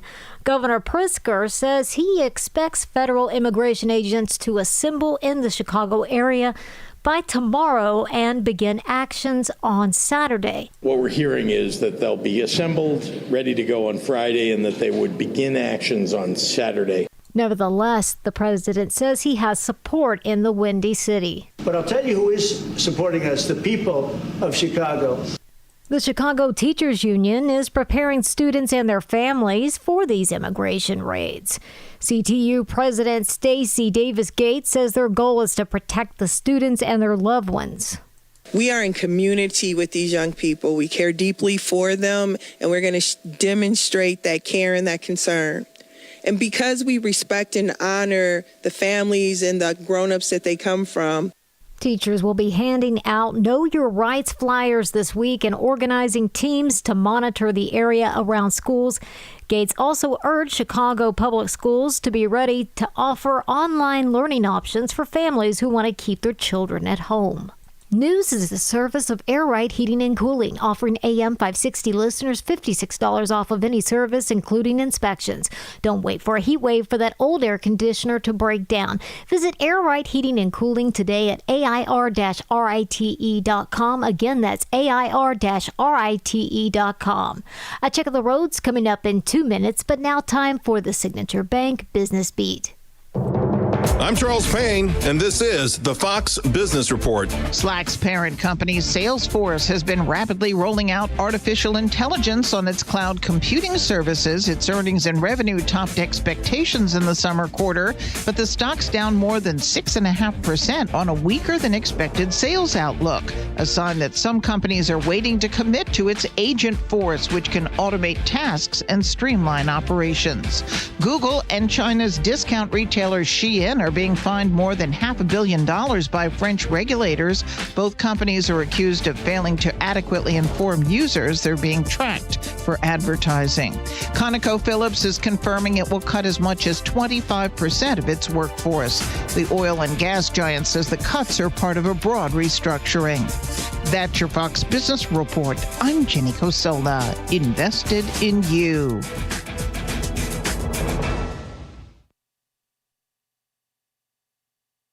Do you owe $10,000 or more in credit card debt or personal loans? With credit card debt at all-time highs, Debt Relief Advocates is urgently notifying consumers of debt relief now being made available, designed to aid consumers with out-of-control credit card debt. Those who qualify and enroll for this relief program will only have to pay back a fraction of what they owe. This is not bankruptcy or a debt consolidation loan. This is a relief program that credit card companies would rather you not know about, as it ends your debt nightmare and saves you lots of money. Consumers owing at least $10,000 in credit card debt or personal loans can now take advantage of this debt relief as the cost of living skyrockets. Debt Relief Advocates has established a relief hotline for you to call to learn what debt reduction you may qualify for. For this free information, call 800-422-1609, 800-422-1609, 800-422-1609, or simply visit godra.com.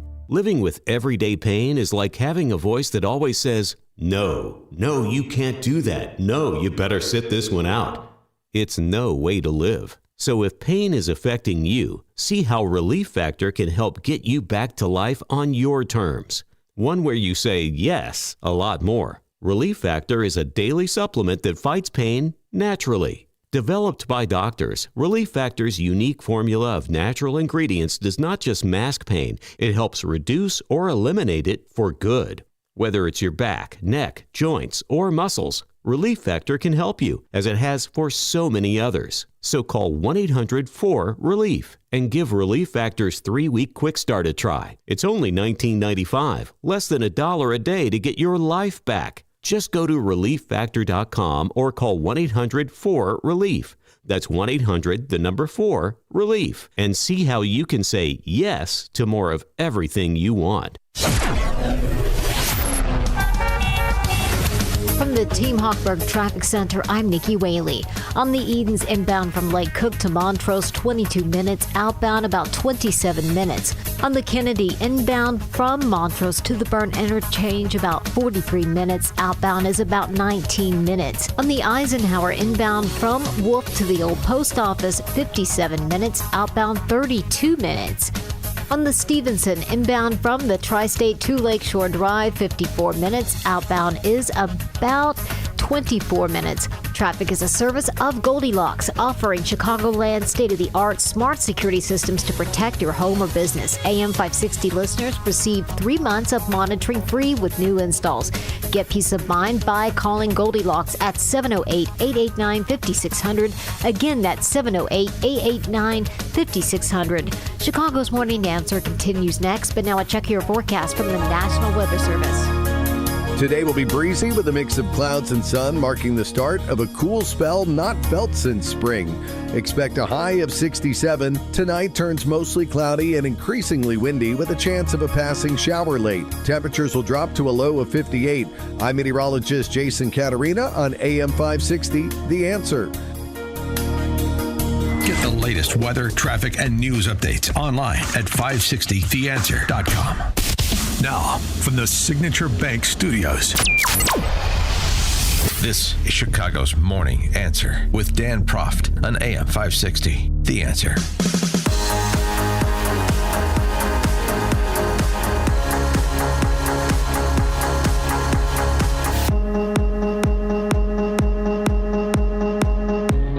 Top of the morning, Dan Proft here. We're supposed to have former U.S. Secretary of Education and CPS Superintendent Arie Duncan on the show at 8:20. So I just want to lay out the case that Arie Duncan makes on the Trump crackdown on crime, just so we're sort of all working off of the same baseline case when we have a discussion. This is from an op-ed he wrote in the New York Times. Trump's crackdown will make crime worse. One of the things that he argues, something that was referenced recently on one of the talk shows, is the violence interrupters, basically. Because he's part of a community-based anti-gun violence organization. How about just anti-violence? You know, those guns that keep breaking into Illinois and putting themselves in people's hands and dragging them onto the streets to kill each other. Right. Anyway, one factor, this is Arie Duncan's op-ed in the New York Times, one factor contributing to the positive trends in Chicago is the growth of community violence intervention programs, CVI. That's a technical term because it's got an acronym. CVI programs, community violence intervention programs. He leads one called CRED. Here's how it works. With our research partners at Northwestern, we identify the highest risk individuals by looking at arrest data and their history of being victimized by gun violence. We also conduct a network analysis of their friends and associates for similar characteristics and cross-check that with information gathered by our outreach workers on the ground. Next, we hire trusted and respected community members, many with criminal backgrounds, to recruit these individuals into our program. We offer participant stipends, a life coach, trauma treatment, education, and job training. Their coaches and therapists teach them strategies to regulate their emotions and handle conflict without escalating. We help them live safely and make better choices. Since 2016, we've served more than 2,000 people. Other CVI organizations in Chicago have served thousands more. Okay.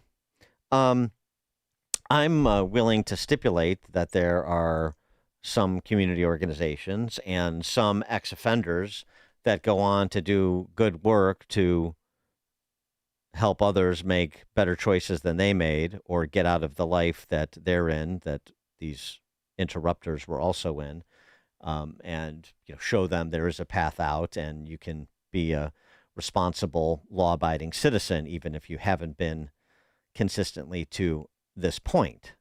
Okay. But there's something about the violence interrupters thing. I don't want it to be a punchline, but I do want it to be bumped up against a bit of reality. And don't even use my words. The observation of Daniel Webster, who's co-director of the Johns Hopkins Center for Gun Violence Solutions,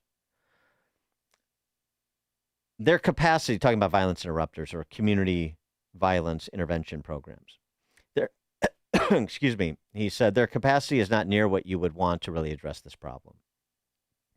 They largely have been funded as demonstration projects like, oh, we've got a little extra cash from this grant or that grant, let's put a program here or there and call it a day.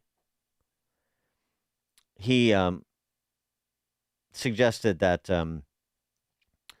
there'd be better training, education, salaries and benefits to attract those that are better at this with respect to these anti-violence prevention programs. Okay.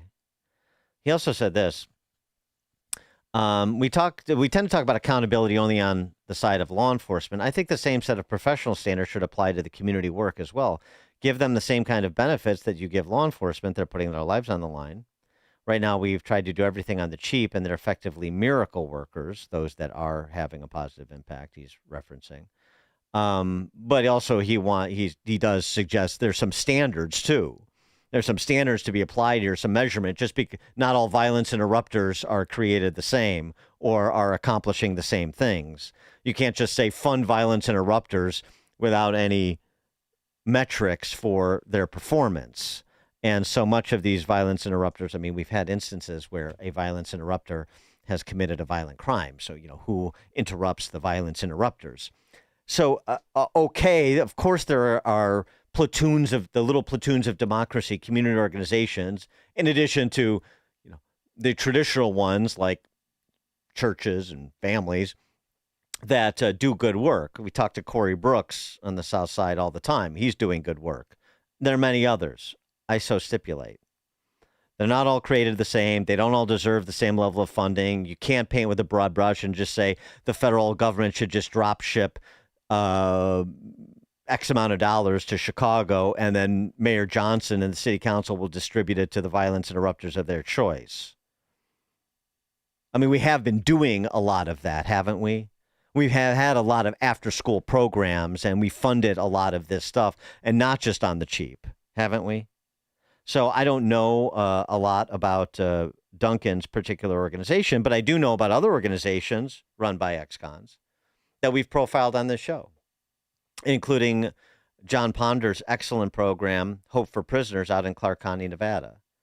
And John Ponder was a lifelong criminal until, frankly, the FBI agent, you probably remember the story, he was recognized by President Trump in Trump's first term. And at the FBI agent who arrested him, his last arrest, where he was looking at 20 to life, I believe, if I'm remembering the story correctly. And he basically he had a conversion story. He found God in prison, like really, and dedicated his life to preventing recidivism among ex-cons. And his Hope for Prisoners program, which is like it's a program for prisoners that are going to be paroled. He works in conjunction with Clark County, Nevada, and they go through this program that is intensive. Sounds like they do some of the things that Duncan does with his organization. It's at least a 6-week program. It may be more, but it is sort of the full circle that Duncan describes in his op-ed. And the recidivism rate, where generally among repeat offenders, it's somewhere north of 70%. For John Ponder's Hope for Prisoners program, it's under 10%. Okay, so now we're measuring. Now we got a program. It's being measured. It's proving successful at accomplishing what we all want to see accomplished. Most of these prisoners are going to get out of prison at some time, and you want them to stop victimizing people when they do. So what's the in-between? And where people are doing the in-between well, okay, fine. Let's fund it. Let's scale it. Let's distribute it. So I don't think there's disagreement there. But something else that that Daniel Webster from Johns Hopkins Center, who I don't know, but doesn't come across as particularly conservative, basically said, look, there is no realistic plan for public safety in big urban centers that doesn't include police. Okay? So, I mean, you can talk about the role social workers can play, and you can talk about violence interrupters, but police, that is the foundation. And you have politicians in Chicago and Illinois who want to dig up that foundation and replace it. And that, to me, is a problem, as evidenced by Brandon Johnson's exchange with Joe Scarborough, in which, when offered the hypothetical federal funding to hire 5,000 more police in Chicago, he demurred 5 times to talk about affordable housing and everything else other than more police. And as Raphael Mangual, the criminologist at the Manhattan Institute, said, look, if I had to sum up the main thrust of providing public safety in big cities and in general, more police, less crime. So when, according to CPD and the union, police in Chicago, CPD is down 1,000 to 1,500 police officers. Why you wouldn't want to perhaps prioritize scarce resources in that direction for the purposes of moving in the direction of more police equals less crime. And then you would reject a hypothetical and demonstrate just how ideologically opposed to traditional policing you are, even though a pretty broad range of people who operate in this public safety policy space will concede the point I just made about police being the foundation of public safety. So, we want to start with premises and see if we can find points of agreement, because per some of the other things Arie Duncan wrote in his op-ed, there are certainly going to be points of disagreement. We'll see. Arie Duncan is up next. The more you listen, the more you'll know. This is Chicago's Morning Answer. Morning Answer on AM 560. The Answer. Making the switch to a new communications and IT company may seem like a big ordeal, but if you're not getting the reliable support, consistent internet, and secure solutions your company needs, meet Access One, your local Chicagoland IT experts. Access One has been powering Chicago businesses with secure, reliable IT solutions for over 30 years from our headquarters right here in the West Loop. Whether it's VoIP phones, dedicated internet, managed cybersecurity, cloud backups, or 24/7 support, Access One is here for you. Serving thousands of companies from Naperville to the North Shore, Access One is Chicago-owned and Chicago-run, a trusted IT partner for law firms, clinics, tech startups to manufacturers. We'll make the switch easier than you think. Let's talk. Call 800-804-8333 or visit accessoneInc.com. Rated top 5% in customer satisfaction and a Better Business Bureau A+ rated business. That's accessoneInc.com. Tech made personal locally.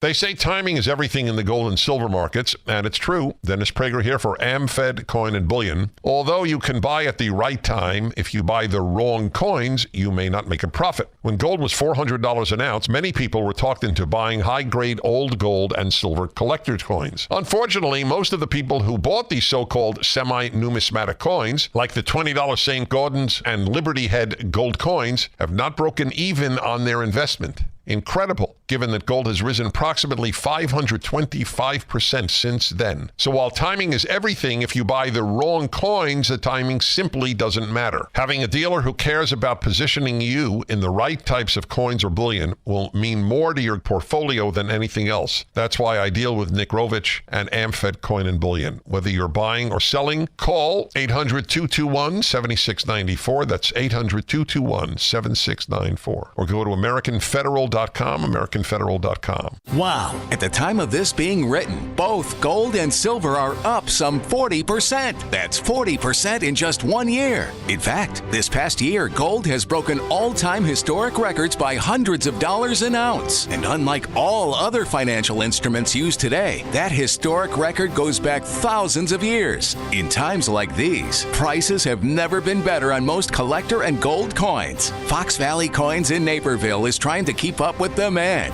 So they're paying the most ever on not only most gold coins and bars, but also those old coin and paper money collections. They're especially looking for the scarcer dates and higher grade coins. Take advantage of the record high market price and our huge demand now, whether you're buying or selling, or just want to find out their worth. Fox Valley Coins is the place to go. Fox Valley Coins is on Route 59, just one light north of I-88 at the Naperville-Warrenville border. Family-owned integrity since 1981. Song again. Here's that song again. For the 100th time today, here's that song again. It's gonna be stuck in your head all day. Here's that song again. It will make you cray cray. You love your kids enough to watch that TV show a bajillion times. Love them enough to make sure they're in the right car seat for their age and size. Show them you love them. Keep them safe. Visit nhtsa.gov/the right seat. Brought to you by the National Highway Traffic Safety Administration and the Ad Council. AM 560. The Answer.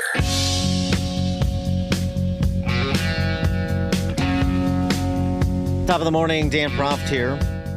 And just to set the table for our discussion about Trump's proposed interventions, although, again, the National Guard may not be coming to Chicago, as Trump said yesterday. So we're making a determination now. Do we go to Chicago or do we go to a place like New Orleans, where we have a great governor, Jeff Landry, who wants us to come in?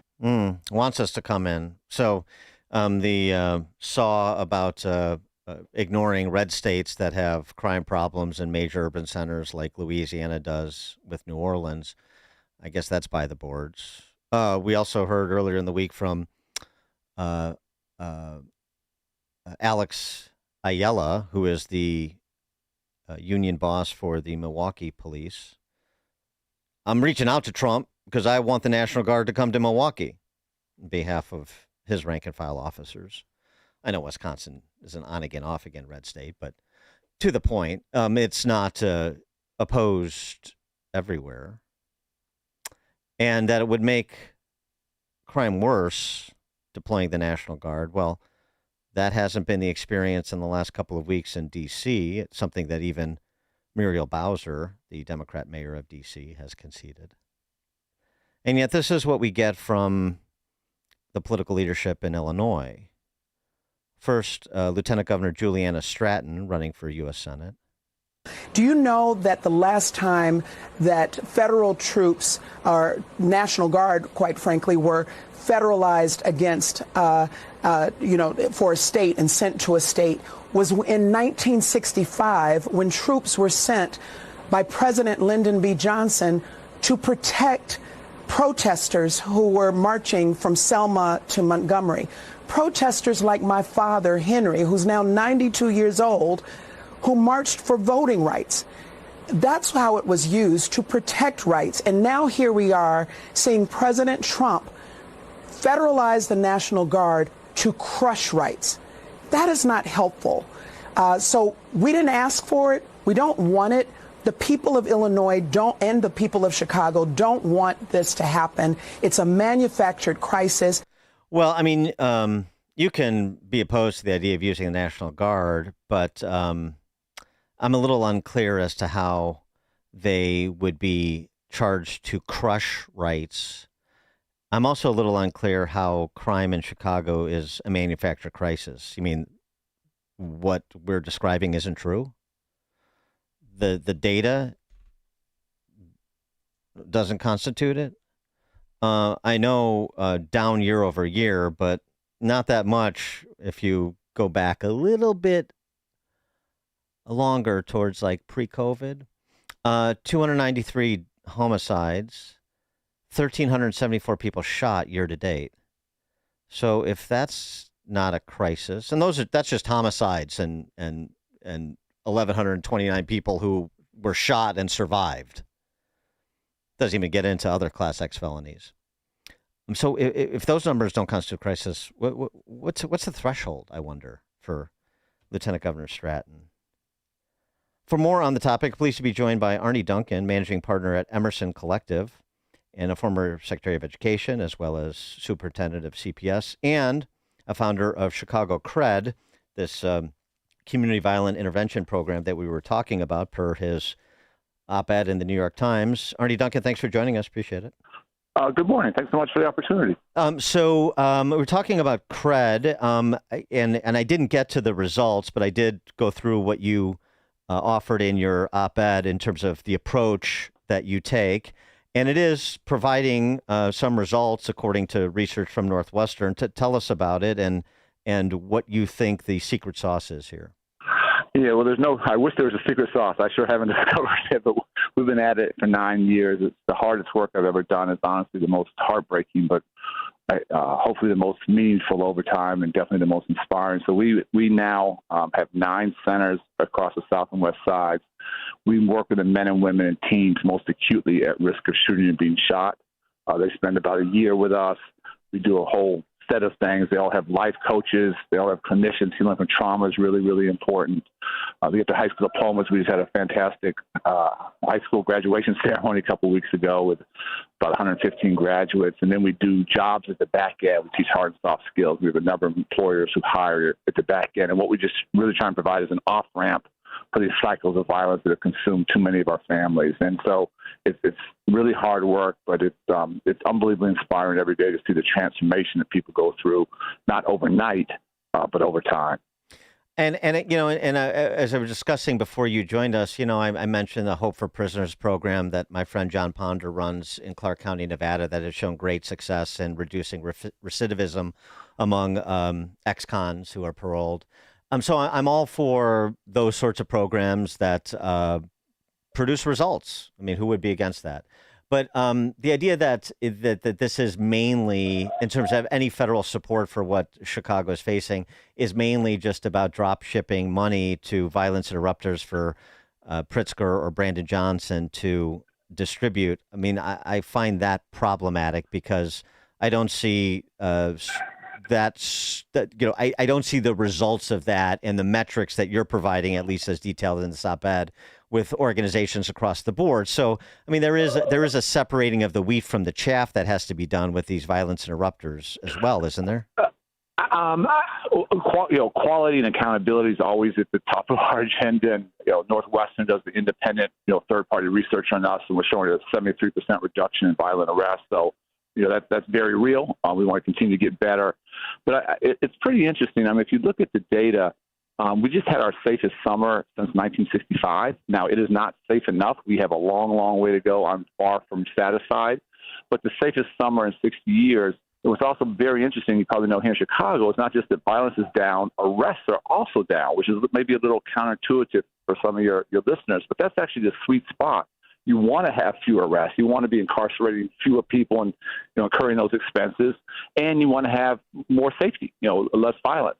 And so that's where we're going. And so the real question is, why are things getting safer if arrests are down? And I do think what we are trying to do, thanks largely to Governor Pritzker's support, is scaling violence prevention around the city. We now have over 1,000 peacekeepers working on some of Chicago's most violent blocks. I visited a number of them over the Labor Day weekend. And so I do think it is having an impact, a significant impact. Is it the only answer? Absolutely not. Does quality matter? 100%. We have to be accountable for results. But let me just sort of challenge a couple things that is so troubling to me about President Trump. I mean, the first thing he did when he came in was he ended the Office of Violence Prevention. So he ended that.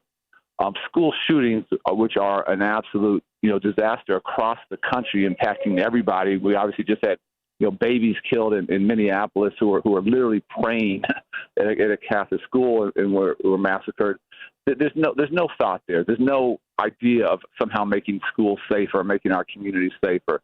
And then finally, you probably know the vast majority of guns used in violent crimes in Chicago, they're not made in Chicago. They come from Indiana and Wisconsin. They come because we have porous borders. So if you wanted to deploy troops, National Guards, they put them on the border of Indiana, put them on the border of Illinois, stop the gun runners who are bringing the guns in. I promise you, if you do that, if we have fewer guns, we will have less crime. Well, police work really hard to get guns off the street, but they just keep pouring back into our city. Well, I mean, in terms of school shootings, the Office of Violence Prevention, were there school shootings during the existence of that office? 100%. Yeah, 100%. So that's not the proximate cause or solution to school shootings. No, I didn't say it was the solution. What I'm saying is there's no serious attempt by President Trump to reduce gun violence. We know how to do that in this country. America has way, way, way, way, way more shootings than any other industrialized nation on the planet, and it doesn't have to be that way. Yeah, but I mean, again, I probably have more guns legally than your average gangbanger in the city of Chicago, and I've not ever committed a violent crime. So there's something else afoot there. And I mean, I suppose if your solution is to reduce the number of guns, sort of just generically, then how would what sort of policy does that look like? That has shown effectiveness? Yeah, legal gun owners like yourself, folks that want to hunt or protect their home. That's not the issue. That's more power to you. That's there's no issue there. The issue is 60 to 70% of the guns that are used in violent crime in Chicago come from our bordering, frankly, red states that have very lax gun laws. Like people always say, Chicago has strong gun laws. They don't work. I'm like, we don't live in an island. There's not a moat around us. And so if we could stop the guns from pouring into our city, that would absolutely reduce gun violence here. If you have fewer guns, fewer criminals with guns, less gun runners bringing them across the borders and selling them in Chicago, we would all be safer. Well, there's actually data out recently that finds that the guns that police have recovered, the plurality of them are sourced in Illinois, not Indiana or Tennessee or wherever else Brandon Johnson says they're coming from. But I mean, no. There's not what Brandon Johnson says. I'd be happy to look at that. That is not at all the data I've seen. It's 60 to 70% of the guns used here come from outside of the state. I'm very, very clear on that. But even if that were true, you just mentioned we're having the safest summer we had in 60 years. So it was safer than, say, in the 80s when Chicago had a handgun ban.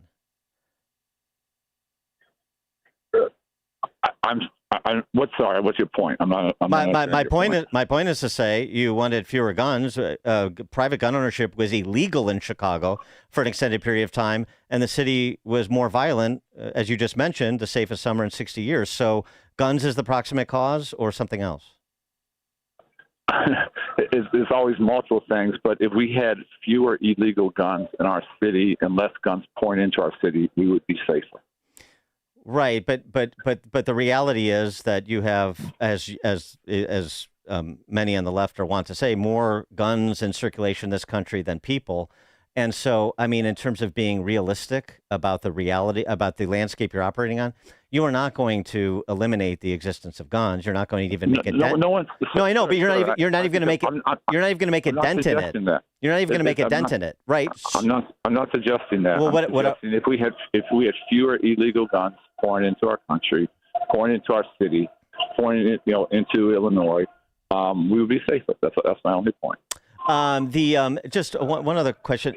Governor Pritzker, too, talking about ICE and talking about the National Guard and the sort of the referencing of these people disappearing people, the referencing of them as inducing terror and cruelty, and that's the point.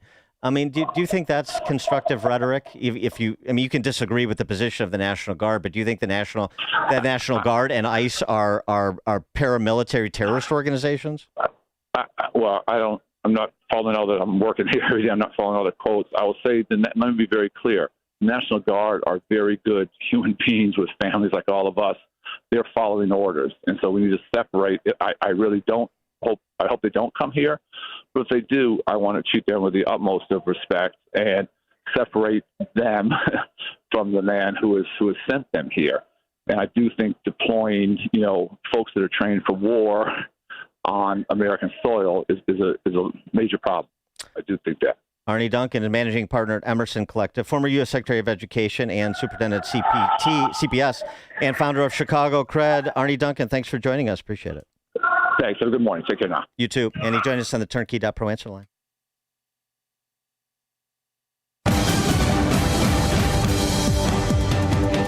Good morning. It's 55 degrees in Chicago in the AM 560 The Answer newsroom. I'm Nikki Whaley. House lawmakers have introduced bipartisan legislation that would ban members of Congress from trading stock. One of those working to see legislation enacted on the issue is Republican Representative Chip Roy of Texas. He says it's not even really about politics. Rather, it's more like if you want to day trade, leave Congress. It's that simple, he says. House Speaker Mike Johnson has signaled support for the idea, but says the details still need to be ironed out. I'm Tammy Trujillo. President Trump is doubling down on his sarcastic posts to the leaders of China, North Korea, and Russia. Chinese President Xi, Russian President Vladimir Putin, and North Korean leader Kim Jong-un met at a military parade in Beijing. When they did what they did, I thought it was a beautiful ceremony. I thought it was very, very impressive. But I understood the reason they were doing it, and they were hoping I was watching, and I was watching. The president posted on Truth Social, quote, "May President Xi and the wonderful people of China have a great and lasting day of celebration. Please give my warmest regards to Vladimir Putin and Kim Jong-un as you conspire against the United States of America." The president said that he thought up the post himself, and he meant it. No one is hurt after a small plane crashed into a fence at Chicago Executive Airport in Wheeling. Authorities say the aircraft appeared to overshoot the runway at the airport before crashing into a fence yesterday. The incident's under investigation. News is a service of AlmostFreeTeeth.com. Have you been getting high quotes for dental implants? With medical PPO insurance, it's possible to save 90% off on average. See if you qualify today at AlmostFreeTeeth.com, making smiles great again. A check of the roads coming up in 2 minutes on AM 560 The Answer. Join John Anthony, host of Black and Right, for a cruise on Lake Michigan, Saturday, September 6th. Come aboard the luxury yacht Free Spirit for a fun afternoon with fellow AM 560 listeners. Enjoy great food and beverages and be a part of the live broadcast of Black and Right with John Anthony. Tickets are on sale now at 560theanswer.com/cruise. That's 560theanswer.com/cruise. I think it's coming from over here. No, I think I hear it over there. Hold on. Here it is. That's the Perry Sleeper, one of Penny Mustard's most popular sleeper sofas. Yeah, and I think I know who's sleeping on it. Come on, Ben. Wake up. Huh? What month is it? You mean, what time is it? No, what month? I'm hibernating. You can't hibernate. Well, I couldn't until I found the Perry Sleeper. Sure, it's classy and comfy as a sofa, but this pull-out sleeper is unbelievable. 5 extra inches of mattress. And no painful bar in the middle of my back. It just might be the perfect sleeper sofa. Ugh, I'm going back to sleep. I set an alarm. For what time? April. The Perry Sleeper, American-made with your choice of fabric or leather, and no metal bar digging into your back. Starting at $44.99 at Penny Mustard. 7 Chicagoland showrooms. PennyMustard.com. Better versions of what people want. Penny Mustard Furnishings. Hey, this is Sean Thompson. You know, there's an old joke about Uncle Sam's tax short form. The first line says, "How much did you make?" The next line says, "Send it in." Sadly, that's not funny at all for honest people who pay taxes. But that's exactly what a lot of people do in their retirement. They take money out of their 401k and their IRA, and they send it into the IRS. Tom Fortino of Alpha Wealth Group believes there's a better plan for your retirement than Uncle Sam's plan of send it in. What if your current plan includes thousands of dollars in unnecessary taxes and fees? What if you're headed for higher Medicare payments, lower Social Security checks? What if the savings you may realize allows you to retire even earlier? Wouldn't you want to know all of that right now? Call Tom Fortino and the team at Alpha Wealth Group and find out today. Call 630-864-6711. The number again, 630-864-6711. You can also visit alphawealthgroup.com to schedule your no-obligation consultation. From the Team Hawkburg Traffic Center, I'm Nikki Whaley. On the Edens, inbound from Lake Cook to Montrose, 24 minutes. Outbound, 27 minutes. On the Kennedy, inbound from Montrose to the Burn Interchange, 37 minutes. Outbound, 19 minutes. On the Eisenhower, inbound from Wolf to the Old Post Office, about an hour. Outbound, about 36 minutes. On the Stevenson, inbound from the Tri-State to Lakeshore Drive, 49 minutes. Outbound is about 24 minutes. And on the Dam Ryan, inbound from 95th to the Burn Interchange, 35 minutes. Outbound is about 11 minutes. This report is sponsored by Blindster.com. Kyle started Blindster in 2010 to make quality, custom-made blinds affordable to everyone. Traditional window covering retailers are expensive. Blindster prices are low, and their blinds are guaranteed to fit. Blindster.com. Chicago's Morning Answer continues next, but now a check your forecast from the National Weather Service. Today will be breezy with a mix of clouds and sun, marking the beginning of a cool spell not felt since spring. Expect a high of 67. Tonight, skies will be mostly cloudy with winds picking up and a chance of a late passing shower. Temperatures will drop to a low of 58. I'm meteorologist Jason Caterina on AM 560, The Answer. Get the latest weather, traffic, and news updates online at 560theanswer.com. Now, from the Signature Bank Studios.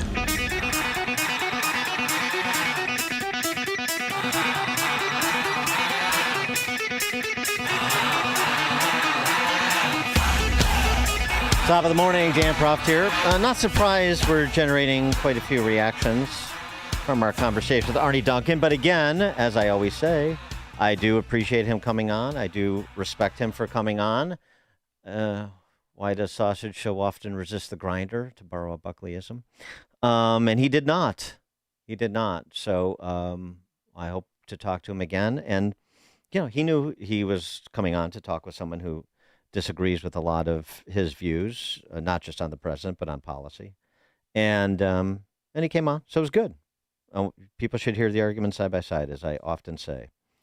Couple things.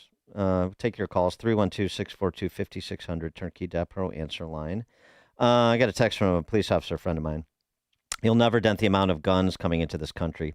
If you had a state's attorney's office that charged and judges that held to mandatory minimums, you would curb the problem. I see aggravated UUWs, unlawful use of a weapon. I see aggravated UUWs and reckless discharges dropped on a weekly basis, citing mutual combatants or self-defense. And if you're a juvenile with a gun, they're just looking to get rid of the case. Yeah, well, that's an important point, something that we have discussed quite a bit over the years, certainly the Kim Foxx years, the last 8, where the press release was, can't worry about thefts of less than $1,000 because we're focusing all our resources on interdicting guns, illegal guns, and gun crime. Well, that was a nice story until you see one repeat offender after another getting walks on gun crimes. That's the reality. And, I didn't want to delve into it too far. We have a dispute on data. I mean, you show me yours and I'll show you mine kind of thing in terms of are illegal guns mainly sourced in Illinois? Are they coming in from Indiana? It's really sort of immaterial to the point that my police officer friend is making and other such points about the existence of guns. I just want more illegal guns off the streets was the position Arie Duncan took. So do I. There's no responsible gun owner who says, no, people who are criminals should have guns. I'm indifferent if criminals have guns. No, I don't want criminals to have guns. Yeah, right. So that's not in debate. That's not in debate, or that's not in disagreement. The question is, so how do we do these things? And one of the things that you do is you make it clear to people who have committed crimes that if you do commit a crime and then the punishment doesn't take, the punishment will get more severe, such that in combination, maybe with some ex-con programs, like my Hope for Prisoners example, maybe with some violence interrupter programs, I'll give Arie Duncan the benefit of the doubt based on the data that he shared. In conjunction with all of that, then you stop committing crimes. You chart a different course. But punishment is a part of it. Prosecution is a part of it. Okay. Mike in Plainfield, you're on Chicago's Morning Answer. Hey, good morning, Jan. I just wanted to point out the hypocrisy of this Arie guy. He thinks that gun crime and crimes are going to stop if you stop the flow of the guns coming into the state. But where is their position on illegal immigrants and, criminals coming in from other countries and other states into the city? And we don't stop that flow, and what's going on there? Yes, that's a good point, Mike. What about the flow of Trinidad Aragua or MS-13 gangbangers coming into the country and making their way to Chicago? Speaking of flows, it's a fair point. Mm-hmm. I'm sure he would say I don't want to put words in his mouth, but he tries to sort of middle the issue. He'll say, I'm, opposed, sort of like Pritzker does. Like, I'm opposed to people coming into this country illegally who commit crimes, or if you commit a crime other than coming here illegally, then you should be deported. They'll say those things, but they don't really. It's sort of like listening to Keir Starmer across the pond in the UK say those things, but then we watch what you do, and the two are completely disconnected. I say what I think I need to say without wanting to attach any consequences to it, and certainly without desiring to actually pursue it. So it doesn't amount for much. I want illegal guns off the streets. Well, what do you want? Do you want to ban gun ownership? No, I just want to ban gun ownership by people who commit crimes. Yeah, so do I. Or people who have committed crimes. So do I. I don't want people to commit crimes with guns. I don't want people who've committed crimes with guns to have a right to possess guns. Right. Okay, so we're in the same camp. Now what do we do about it? What do we do about what's actually happening? Well, I don't really want to talk about that.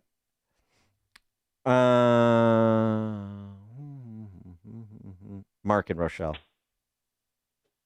Yeah, hi. I just thought it's important to keep the fact out in the public that the guns that they ban in Illinois are not used in crime.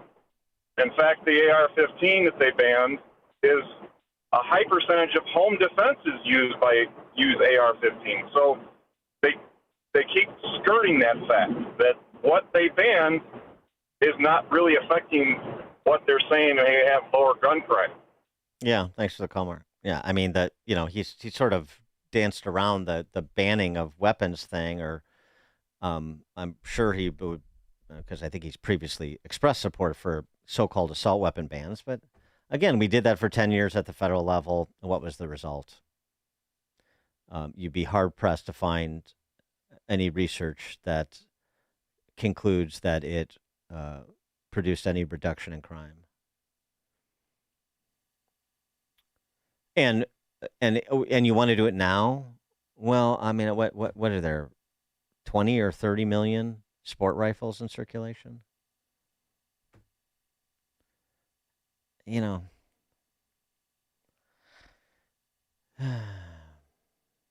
Kevin, Libertyville. Good morning, Dan. You missed the $1 million quote. He said what we should do is send the National Guard to our quote-unquote porous borders to stop illegal guns from coming in. So he's okay with using the National Guard on our porous borders, but he's not okay with using the National Guard in one of our most crime-ridden cities in the entire country. It makes zero sense. It's non sequitur. I wish you would have called him on it. Thanks for the call, Kevin. Yeah, he did say that. And I suppose he would say, well, in that case, that would be federal crime because it's illegal trafficking across state lines. And the response, of course, would be, well, if the National Guard is deployed into Chicago, it would be in support of federal law enforcement. So it is sort of the same thing, isn't it? Mm-hmm. Yeah. Ken in Hampshire. Hey, Dan, good morning. It's interesting how Arie Duncan forgets that, what a dismal failure he was as CEO of Chicago Public Schools and an U.S. Secretary of Education. And, of course, he took the opportunity to take a swipe at our president, yet as a previous caller had just said, he's okay with using the National Guard over here, but not the way President Trump is. And it's just talking out of both sides of his mouth, and I'm just wondering what makes him think he's an authority to be able to speak. I mean, I give him credit for coming on your show and debating with you, but I mean, he obviously showed incredible ignorance. Thanks for the call, Ken.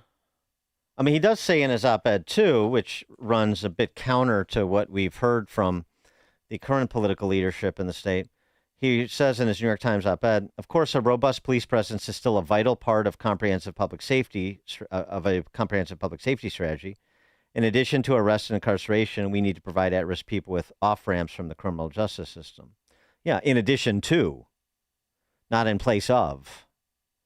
Okay, a robust police presence is still a vital part. It is the foundation, as I argued. I don't know if he'd go that far. But he's even that statement, a robust police presence is still a vital part of a comprehensive public safety strategy. I'm not sure you would hear BLM Brandon or even Pritzker utter those words, at least not genuinely. Wayne in Evanston. Yeah, Dan, I used to live by your dad by Old Orchard. We grew up together. He used to come over and visit my sister. Oh, really? Yeah, it was, I remember he hurt his knee playing football. I don't know if he's got a problem with that. Probably. He's got a problem with his knees, his hips. He's got a problem with everything at his age. But yeah, he's got. I remember seeing the football scar. That's great. Were you Niles East too? Oh yeah. Yep. All right. Graduate. I think he might have been a year ahead of me, but I was, in fact, I learned how to play basketball over on the basketball hoop that he had by his house. He was not meant to play basketball, that's for sure. I know that. Yeah. All right, Wayne. So, all right. Anyway, I live in Evanston, and I know you feel bad for me about that. Sorry about that. Anyway, all this talk about bringing guns over the border from Indiana. I bought a rifle, a black powder rifle, in Northwest Indiana, and I had to go through the same scrutiny that I do if I bought it in Illinois. There was no difference whatsoever. So all the guns they're bringing over the border they're buying them in Indiana illegally, because I had to wait 3 days and fill out all the information and everything, just like I had to be, if I was going to buy it in Illinois. No difference. Yeah, right. So it's not, thanks for the call, Wayne. Good point. So it's not this idea, it's lax. Indiana is so lax about firearm regulations. Well, I mean, again, these red states that are supposedly so lax with their firearms, we'll look at the endemic violent crime rates in many of these red states. Now, some of the cities, different story. But the idea that it's the Wild West in Indiana and it's buttoned down in Chicago and Illinois. I mean, thanks to Supreme Court decisions, it's not completely, but there's much more uniformity than there used to be. I mentioned, the gun bans in Chicago and so many of those North Shore suburbs back in the 80s that persisted until Supreme Court interventions.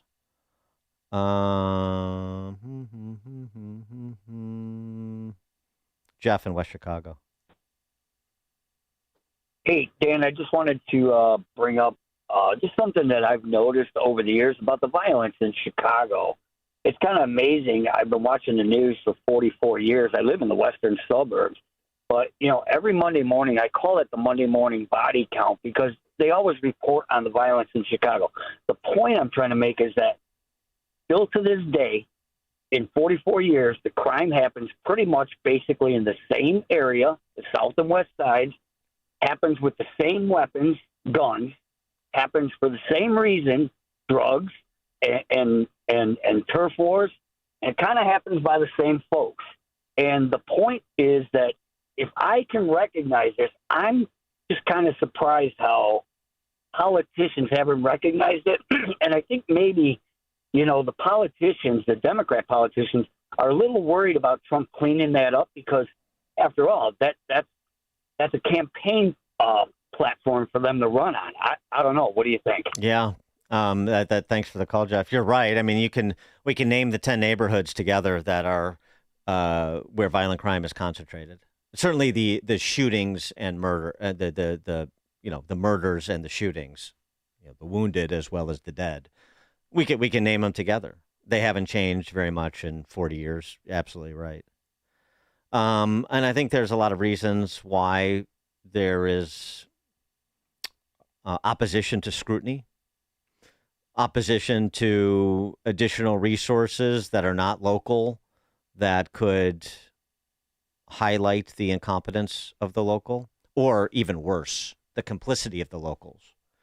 There's been a lot of this. There's a lot of reasons for this, and some are uncomfortable. Like, for example, the political influence that street gangs have had in Chicago politics over those same 40 years. The campaigns they're involved in, the alderhumans that they owned, frankly. That's a part of it. People who sell out their own community, their own neighborhoods for political advancement, or to appease criminal syndicates. I mean, that's part of it. That's part of the discussion over the last 40 years, certainly. Racial politics. Which is just another form of selling out your community. You're going to boogeyman the police, or you're going to boogeyman, just like you boogeyman Trump, so that because that's a path to political advancement. I think the question should be asked: how much effort is really being put forward to do things that we know are effective in increasing the peace. And that was the same question we had under Kim Foxx. And all these defund police Black Lives Matter activists that gaslight people into thinking the real problem in Chicago and Illinois and the nation is white supremacy. That's why there's been 40 years of violence in Austin or Inglewood because of white supremacy. Yeah, right. Michael, Orland Park. Yeah. Hi. Hi, go ahead. All right. I wanted to share the ATF trace data that I found. It shows the top 5 states where guns recovered in Illinois were originally purchased from. Number 1, Illinois, 49.8%. Number 2, Indiana, 16.7%. Missouri, 5.4%. Wisconsin, 3.9%. And Kentucky, 2.6%. So their argument about red states is moot. Thanks for the call, Michael. That's what I mentioned that. I know we disputed it, but the plurality of illegal guns recovered in Illinois originate in Illinois. Another talking point that's taken away from them. But again, it's not really the thrust of the substantive conversation, which is why they use it as a talking point, because it's not substantive. It's meant as a distraction.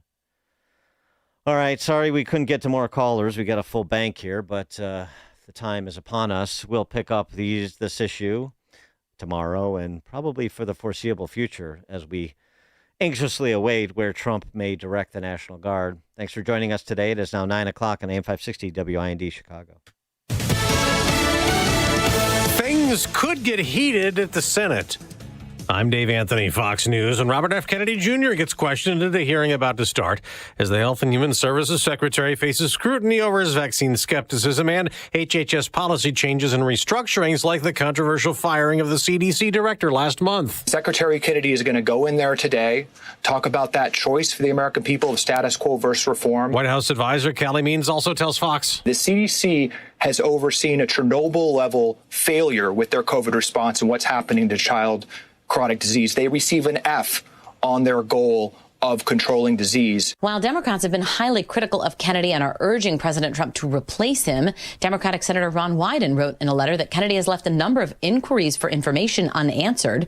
Republican Senator Bill Cassidy, who voted to confirm Kennedy, despite reservations about positions on vaccines, said some of these personnel matters do require more oversight. That's Fox's Jessica Rosenthal. Florida is planning to become the first state to drop vaccine mandates for children, including ones to attend school.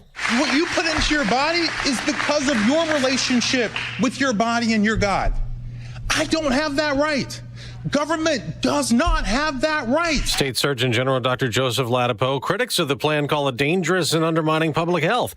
Ukraine's President Volodymyr Zelensky is in France, where he's met with European allies, leading a coalition working out security guarantees for Ukraine once the war with Russia ends. There are reports they talked to President Trump afterward. He's also supposed to have a call with Zelensky this morning, the day after saying this about the war. What a mess! What a bloody mess!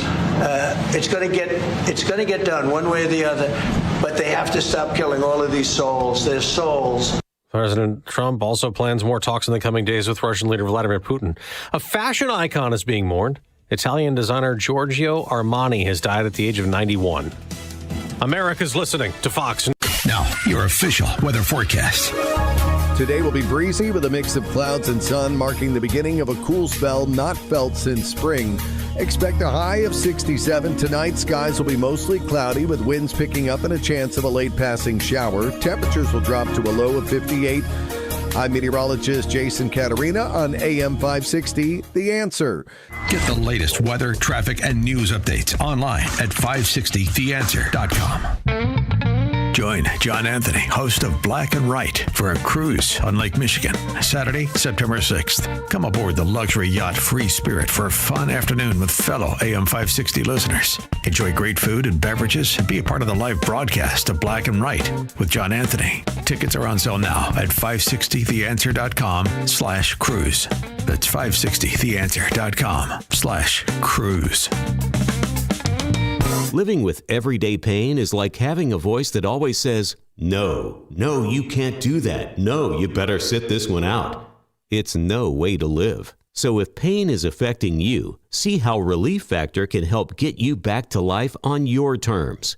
One where you say yes a lot more. Relief Factor is a daily supplement that fights pain naturally. Developed by doctors, Relief Factor's unique formula of natural ingredients does not just mask pain, it helps reduce or eliminate it for good.